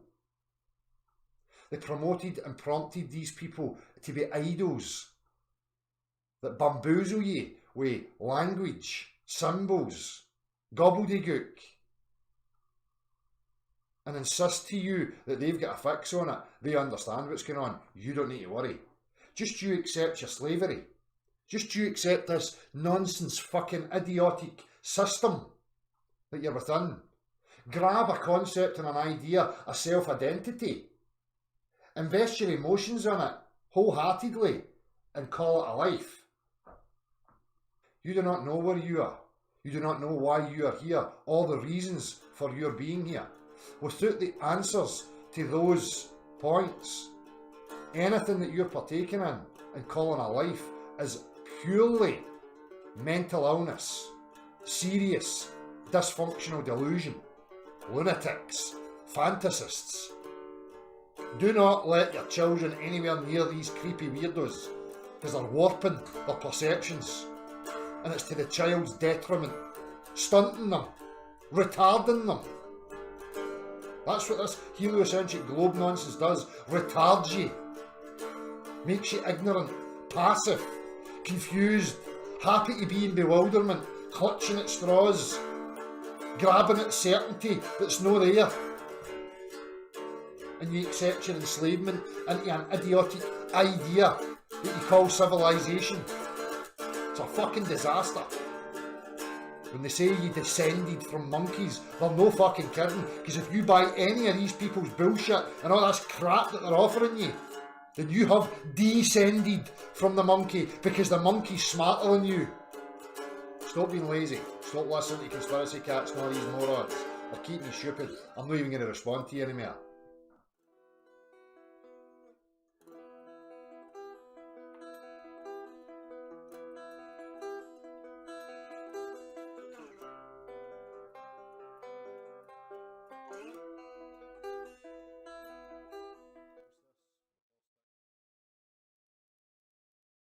pretty much an investigation of real people, just a common man asking questions about their existence, from, you know, every aspect of, from childhood to adulthood. What assumptions have been made? What has been taken for granted? What are we believing to be true? What have we verified to be true? What do we actually know about ourselves and the world that we're a part of? And somebody like me has always been questioning that. That questioning had led me to the point of questioning the very reality that I find myself in. And I'm now at a point where I do not know what this reality actually is. I do not know the full dimensions. I don't know how it came to be, what brought it to be, where it's going, what its intention was, what my part and role in it is. And I don't think anybody knows that. So for me, I had to question the assumption of what I was being told from childhood and what everybody assumed to be true in regards to what we call Earth. Now, when I questioned that, I had to go through a bit of a process. First and foremost, I had to start understanding my own mind. I had to start understanding the processes and how, you know, as human beings, we have a tendency to want to bias things that we want to be true, things that we hope to be true. So you've really got to look at yourself and be intellectually honest and realise where your biases lie. Now, for me, I don't have any emotional investment. I don't have a bias in regards to what the Earth actually is. At this point in time, I'm just an honest skeptic in regards to the claims that are being put to me. Now, in this occasion, we're talking about the globular heliocentric model. That was a claim that was put to me as a child. That was a claim that everybody assumed to be true. Everybody that I knew and all my social circles, family members, that was what was established as reality. What I had to then do was get involved in understanding what science was. This word science has been bandied about willy-nilly and used from authority and to try and stamp an authoritative narrative over human beings and what their existence is, where their existence is, yada yada yada. So you first have to understand that science is not something that belongs to an institution. It's not an entity in its own part. It has no volition, it has no authority over anything. Science is merely a human being endeavouring to understand their objective reality. And what I mean by objective reality is the three-dimensional reality that you find yourself in, that does not change in regards to your wishes, desires, wants, any of that stuff. It is pure, hard, cold, factual objectivity. Okay? When you start to question the model that you were told, you have to first understand these things. So first and foremost, you are the scientist. I am the scientist. I have the same faculties that you have, the same senses, the same apparatus. What I expect of my fellow human beings when they're making claims to me about something being objectively true is that they must be able to practically demonstrate that to me. No excuses, no byes given, no corners cut. You make a claim, you practically demonstrate it. So what I discovered through my investigations is that the use of language has been put to work in order to confuse people, to disguise what is actually going on in regards to your reality. Now, for me, what I've established is that there is absolutely no measurable proof that the Earth is a sphere. There is no measurable curvature. There is no physical practicality to support any of its claims that it makes in regards to substance and its behaviour in our objective natural environment. And I'm doing that with natural for good reason. I'll come to that. So it was difficult for me. There was an emotional process. Obviously, this was an assumption that I'd held to be true. I was never a guy who was heavily emotionally involved with that particular belief. It was just something that was there. Never really seen the relevance of it.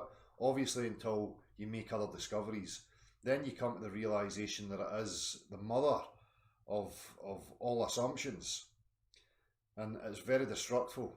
because it is a false foundation upon which me as an individual started to build a narrative or an understanding of my relationship to life, where I was, what it was about. So it's the base foundation. If you start to build a narrative of your existence from a faulty foundation, then the whole lot's bullshit. Now, unfortunately, a lot of people don't want to hear that, but that's what people are living. People are living a delusion, a lie, a fantasy. They're buying into ideas and concepts that were offered to them through family, through culture, through education. This thing that you call society, civilization, has offered you these concepts and ideas that you have taken to mean this is life. That's no life. You don't know what life is. You don't know where you are, why you're here, how it came to be, what your purpose in the whole shebang is. So what you're living right now, without that base fundamental knowing of where you are and how this came to be, anything that you're going to partake in is a delusion. Now, I lived 36 years of delusion, and it was difficult. I had to go through an emotional and a psychological process. It's no easy to take that there is active, measures in place to deceive, to keep you bewildered, to restrict your movement physically, and to restrict your psychology, so that you may never get outside the box and question the very foundation, that being the reality that you find yourself in. Because as long as you're blinded by that, and you're blinded into some fantasy about what your reality is, you're pretty much going to accept any of the rest of it that comes. And that's what's happening to people. People are moving about bewildered, in emotional and psychological trauma, clutching at straws, deluding themselves by chasing pipe dreams and concepts to try and fill that void. Because for some people it's too scary to look at. And it can become even more scary, even for somebody like myself, who has been pursuing an understanding for a very long time.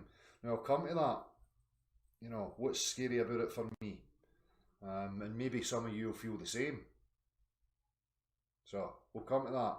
But for anybody that new that comes across this is an objective investigation. Science doesn't belong to an institution, it belongs to each of us as individuals.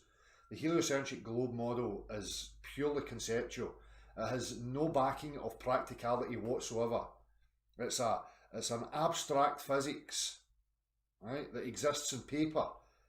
Now, it's been extrapolated and put into place and cemented in people's minds because they see an image coming through a TV screen.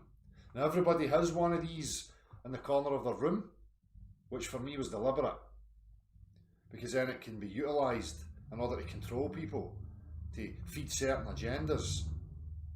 And that's exactly what's happened in regards to the globe. Okay? It's nonsensical physics. It has fantastical explanations and equations and all sorts of sophistry and nonsensical jargon to support it. The people are blinded because they see the image. They have a blind faith that what they're being presented with is factual. And then they lose interest in the linguistic aspect of it, the text, the jargon, the equations, the sophistry. Because to the majority of the common man and woman, they have no interest in it.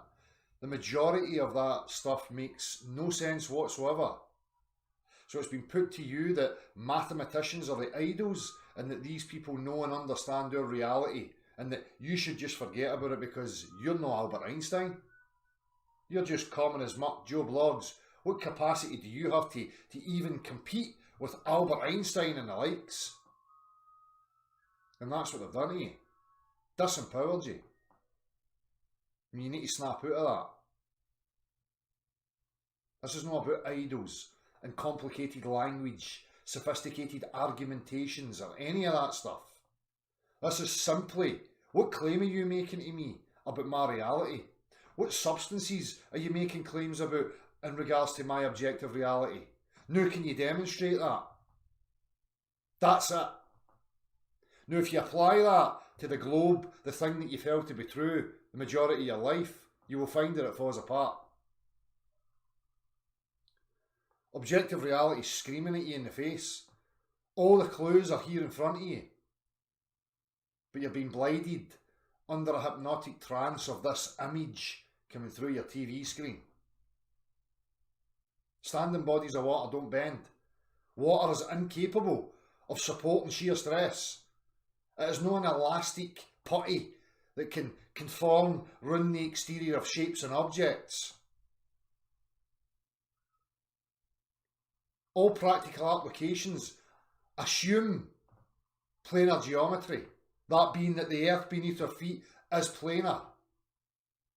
You witness it everywhere you go. I could go on, but I'm a bit fed up with all the ins and outs and the arguments of globe cult delusion. So if you're interested and you want to find out more, you can email me, or you can come in here and you can have a chat with me directly and you can ask questions. I'm not tolerating fanatical zealots who are just going to keep coming with the same bullshit over and over again. I've heard it all. This globe nonsense is just an idea that's dead to me. It's stupid, retarded nonsense. We were born into this system, with an education system, with peers, and sold an attitude to look up to your peers, to respect your elders, to listen to what your mother and father and your school teacher tells you. Through that process you were told that you lived on a spherical, oblate sphere Earth, wasn't through a vacuum. You never ever addressed that claim properly. The institutions that profess to be going in wee rockets and selling you images on your TV screen have deluded you into thinking you're somewhere that you're not. It has sent the world into a spin of dizziness, disempowerment, confusion, bewilderment, fear, anxiety, stress, willful slavery. You're part of the eternal stream. You're part of the infinite. You're part of the magic show. Yet here you are, believing that you're a speck of dust, insignificant, retarded, mutant, monkeyfish. You don't live there. I'm sorry to tell you. If you're somebody who professes to be following science, scientific method and all this linguistical garbage, I'm here to tell you that it's total and utter crud. I do not need a man's language, and neither do you. This reality comes first and foremost. People are telling me things and adding language onto my objective reality and the practical understanding of my reality and your reality, and that's where the confusion's happening with people. Substance, practicality comes before any language being attached to it. As soon as human beings start attaching language and interpreting things and trying to interpret things and applying a language to it, we start to get problems. All practical reference, everyday lived life experience tells you beyond any shadow of a doubt that you are existing on a level plane. As I keep saying to people, anybody that's out there that professes to be a scientist, physicist, PhD, whatever you think here, come and show me your intellectual honesty and see if you can prove to me the absurd notion that you hold to be true. This is the whole point, people. People keep forgetting this. The stance that people need to remember is that you're dealing with a claim you were born into. You're in no position to profess to anybody the full dimensions of where you think you are. What the stars, the sun, the moon, the luminaries are above you are. Nobody has any grounds to stand upon. The only thing that's happening is that human beings are applying language and trying to interpret what they think they are a part of. The heliocentric globe cult model is purely conceptual. It's based only on language.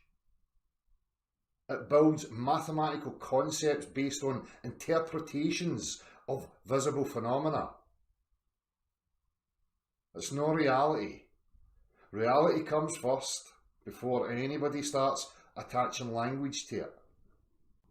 Remember, And this is the whole point. People that are getting involved in this is what I've spoke about from the off. When you're getting involved in this, you have to clear the lines. You have to understand the position you're in. If you're an inquirer, you're questioning the validity of the claims that are being put to you in regards to where you think you are. If you maintain that stance, you're not in a position to be questioned by anybody. There is no burden of proof upon you.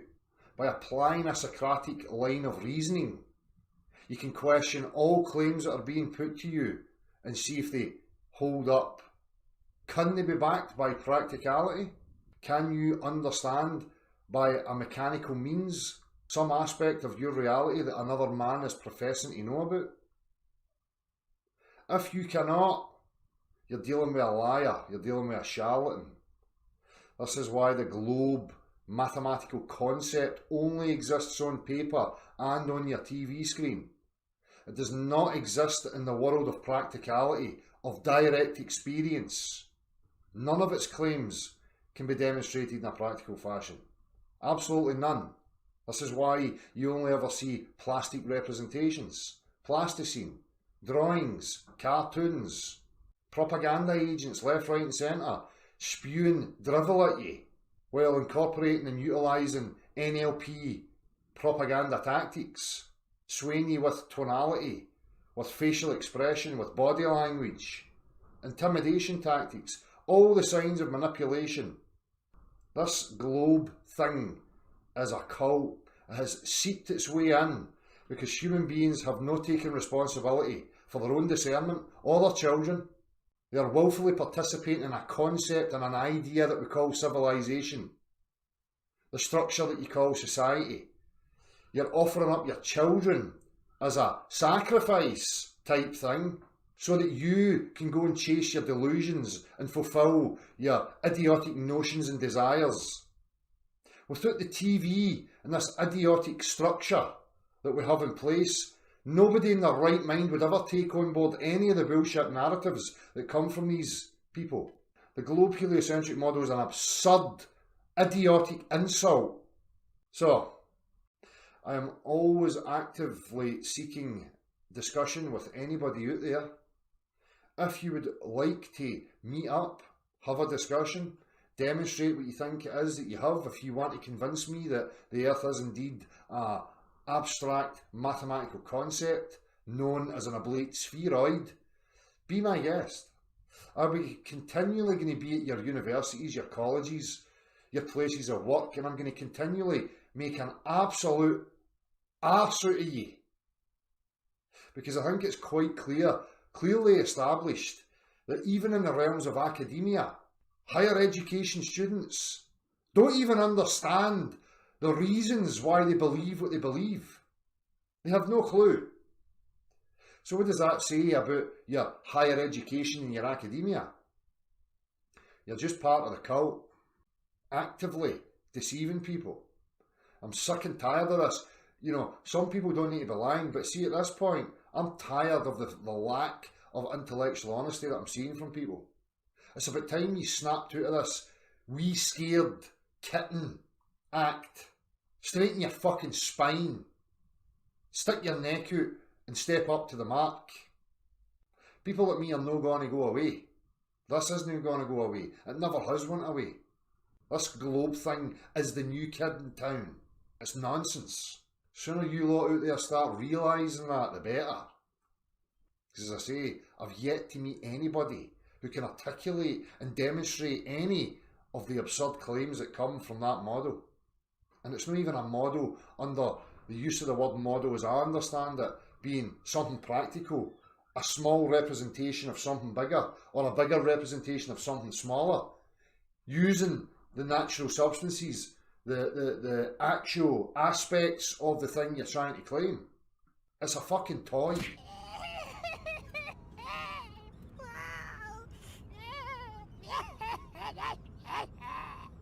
You go and watch a football game. There's an objective aspect to what you're observing, and that is the game of football. Now, within the teams, you've got groups of individuals who are unified for a particular goal, but they all don't like each other. Don't be under any illusion that they're all best of buddies. That's no reality. People have got different preferences. People have got different likes, different dislikes. I'm not interested in any of that. The realms of subjectivity should never be brought into the realms of objective inquiry. So again, people need to snap out of that and start seeing it for what it is. Where are the games being played in the subjective manner? Okay, these people are either stupid or they're doing it deliberately. Either way, it should never be involved in the objective inquiry. Now what's happening is this topic's being put on the shelf, being put into a corner and given its own little corner. It's not being pushed through. People are not pushing through on the right level. If you're finding yourself in a situation of being questioned, you're having straw men attached to you. You're having misrepresentations attached to you. You need to get yourself out of that situation. So for me, I always wanted to display a methodology for you people out there to hopefully utilise and get something for. And if I've done that, fine.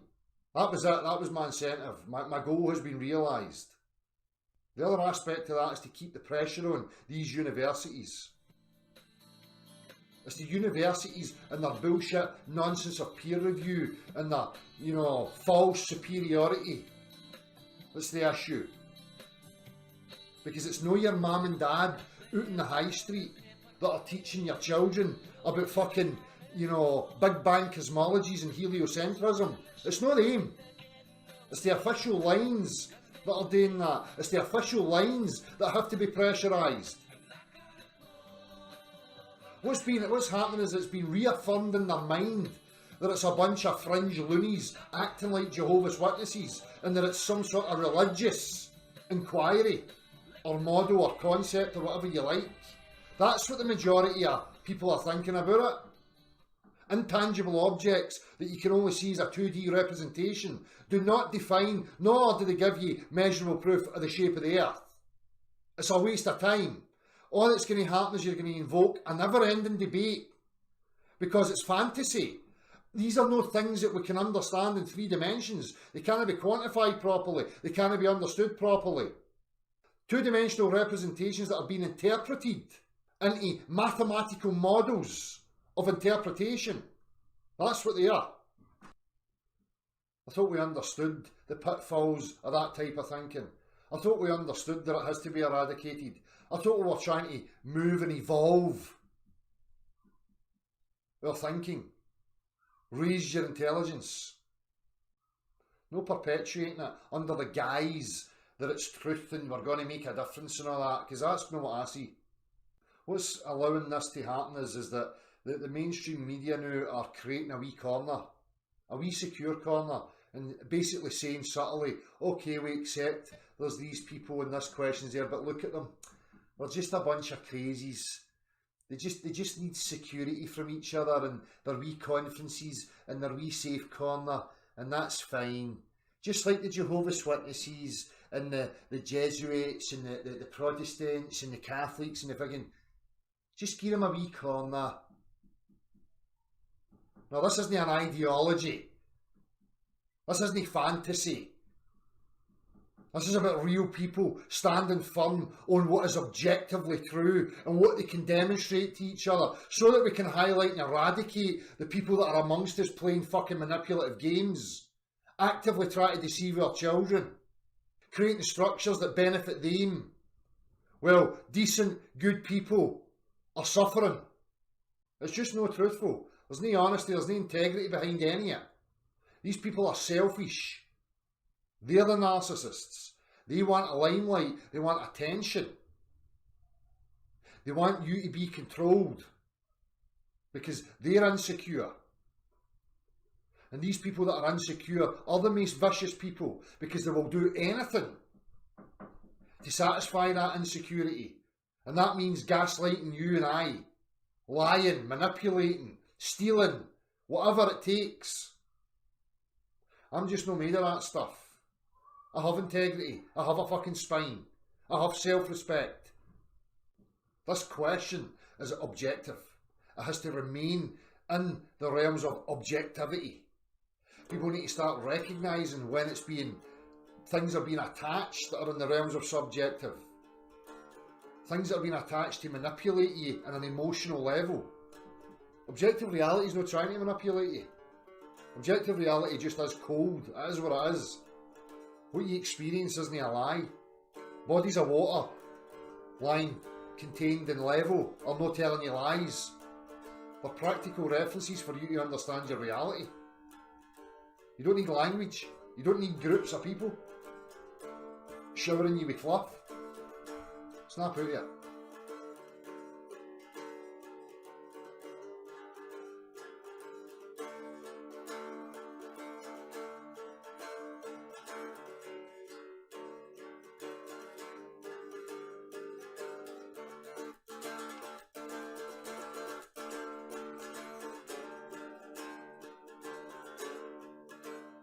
In science, we always say that you make observations, you have a theory, you go make more observations, and it's a very, very tedious process. Wrong. Nobody that I know of in my field uses the so-called scientific method.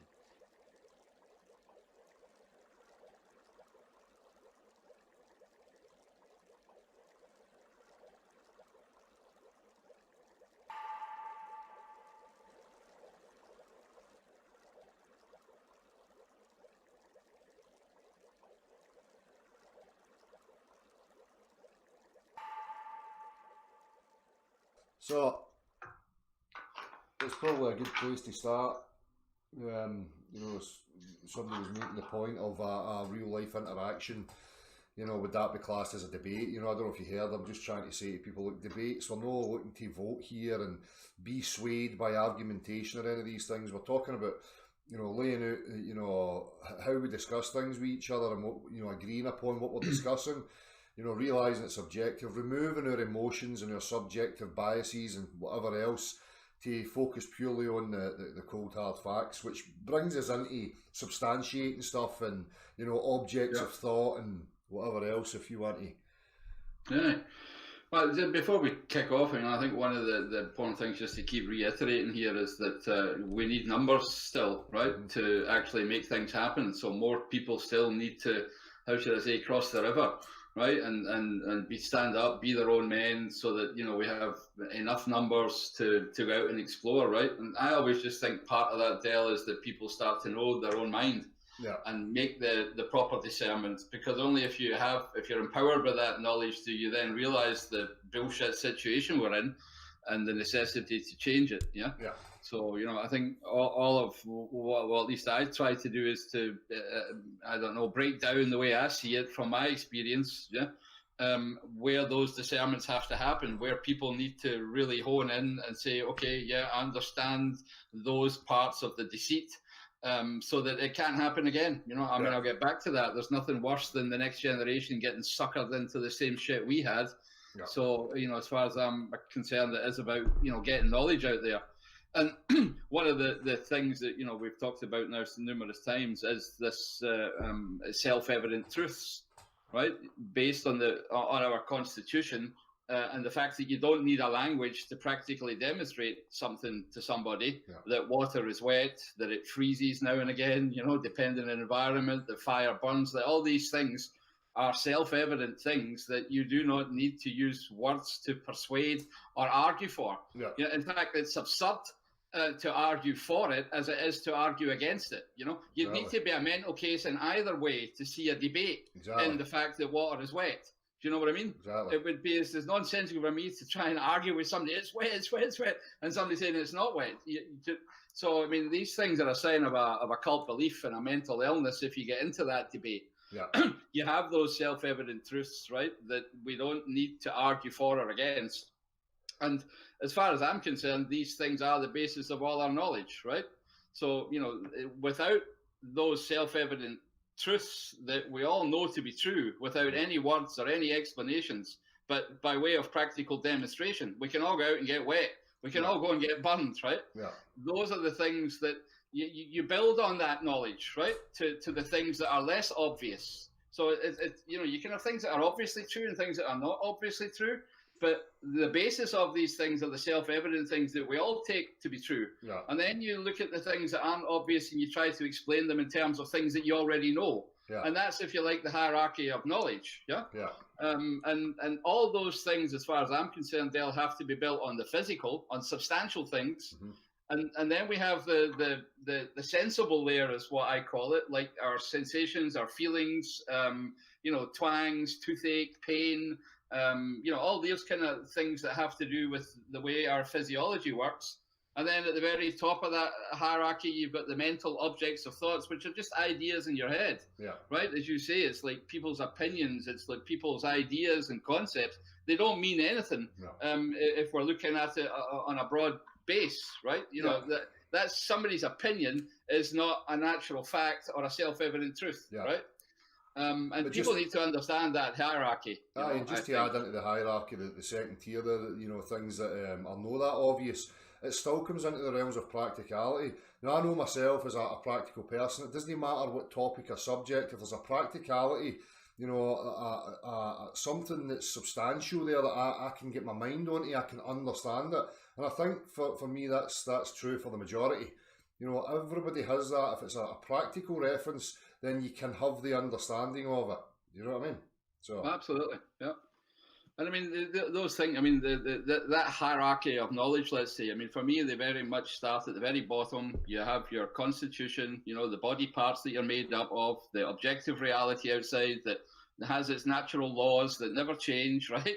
You know, and then on top of that, you've got things like, you know, evidence, or you've got hearsay, right? Yeah. Or you've got people telling you things, right? So, and all these things are less and less the higher up they go, all the way up to this mental object that, you know, somebody's opinion of something.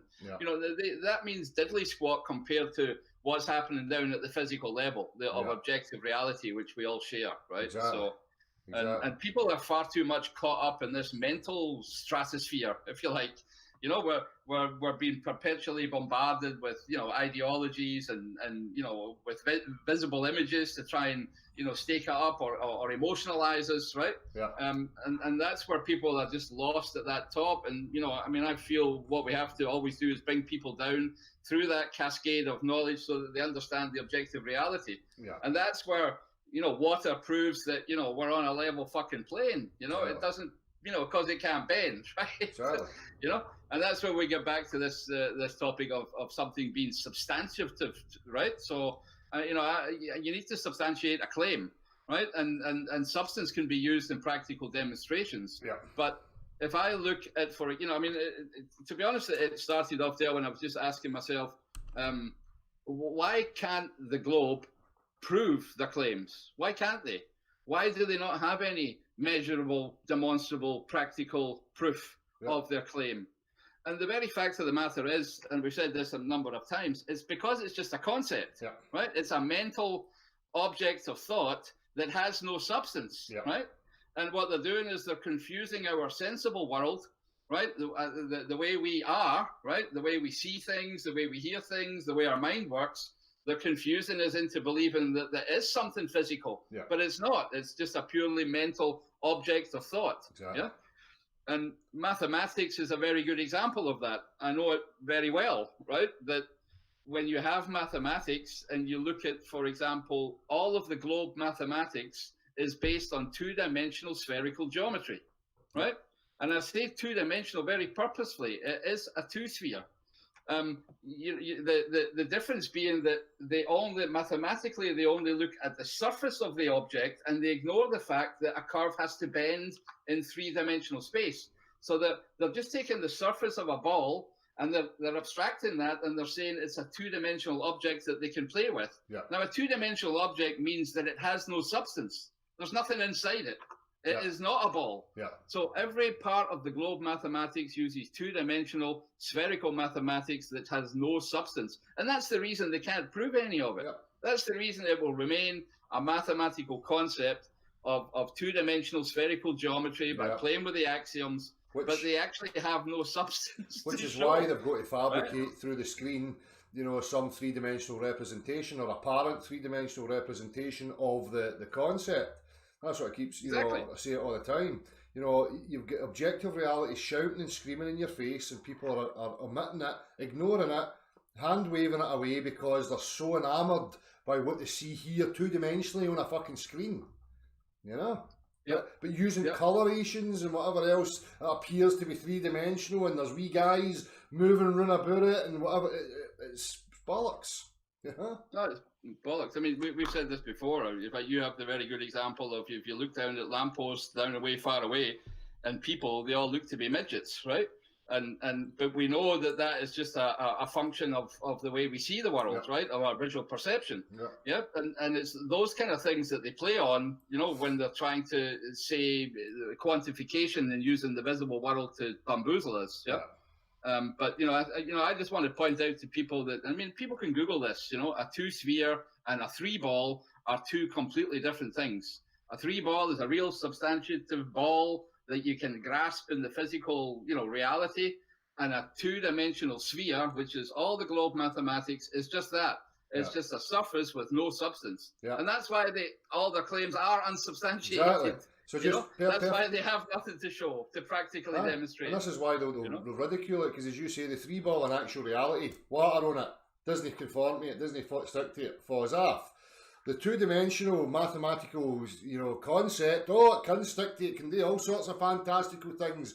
But, you know, right, okay, well, let's put that into the 3-dimensional practical reality, and it just falls apart.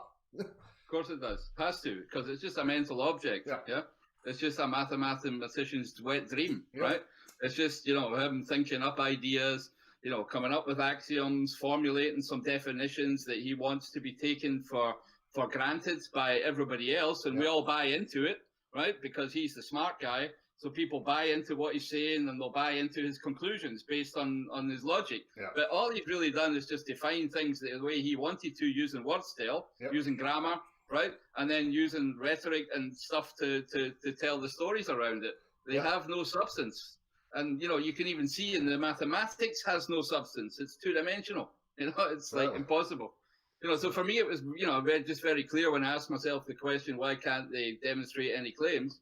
Hey, if it's a 2-dimensional mathematical object, it has no substance, right? So there's absolutely no way for them. They never will substantiate any of their claims. They never will be able to practically demonstrate. Which brings it full circle again back to this idea of the dichotomy in debates.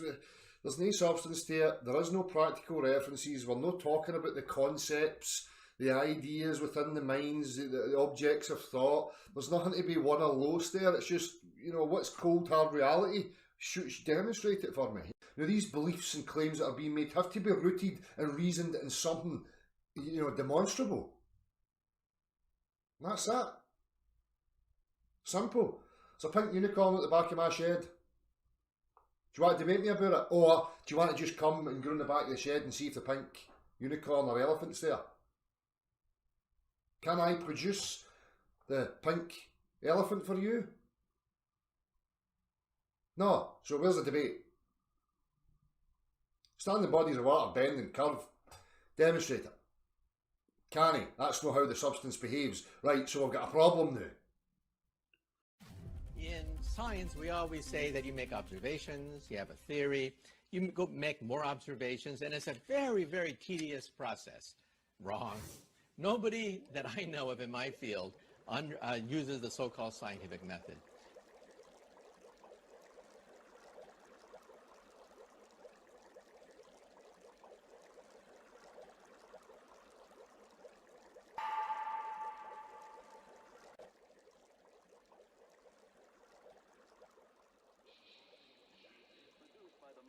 Interaction of magnetoreluctance and capacitive directance.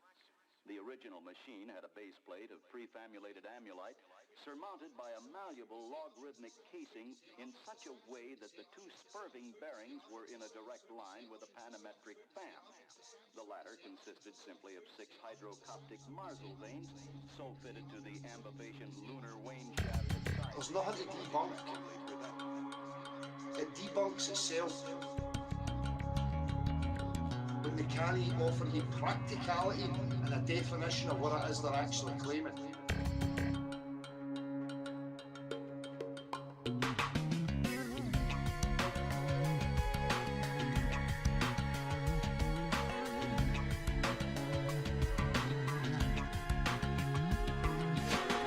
It's a science of sophism.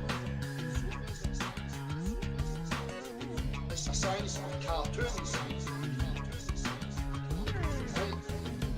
science of how to animate things using crayons and wee drawings, but what they're claiming is no science, because they can't show it practically.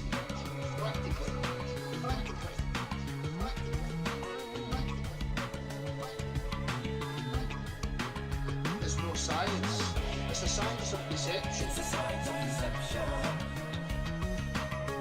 It's a science of deception. It's a science of deception.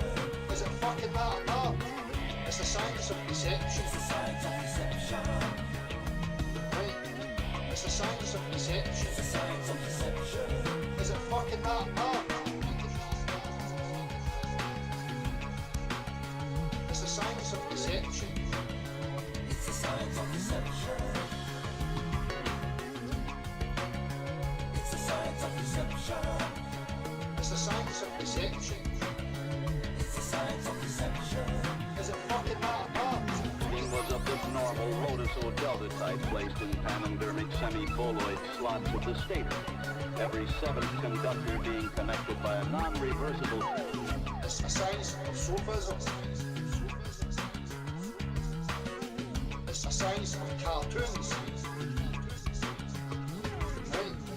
It's a science of how to animate things using crayons and wee drawings, but what they're claiming is no science, because they can't show it practically.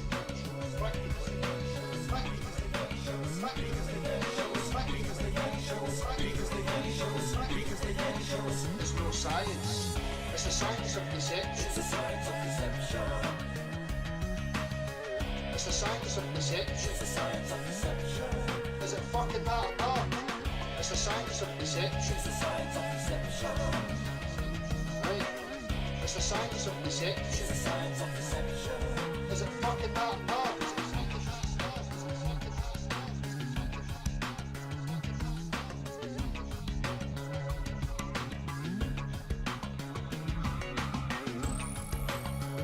It may also be employed in conjunction with a drawn reciprocation dingle arm to reduce sinusoidal repleneration. Gravitoids. It's a science of deception. Gravitoids. It's a science of deception. Gravitoids. It's a science of deception. Gravitoids. It's a science of deception. Gravitoids. It's a science of deception. Gravitoids.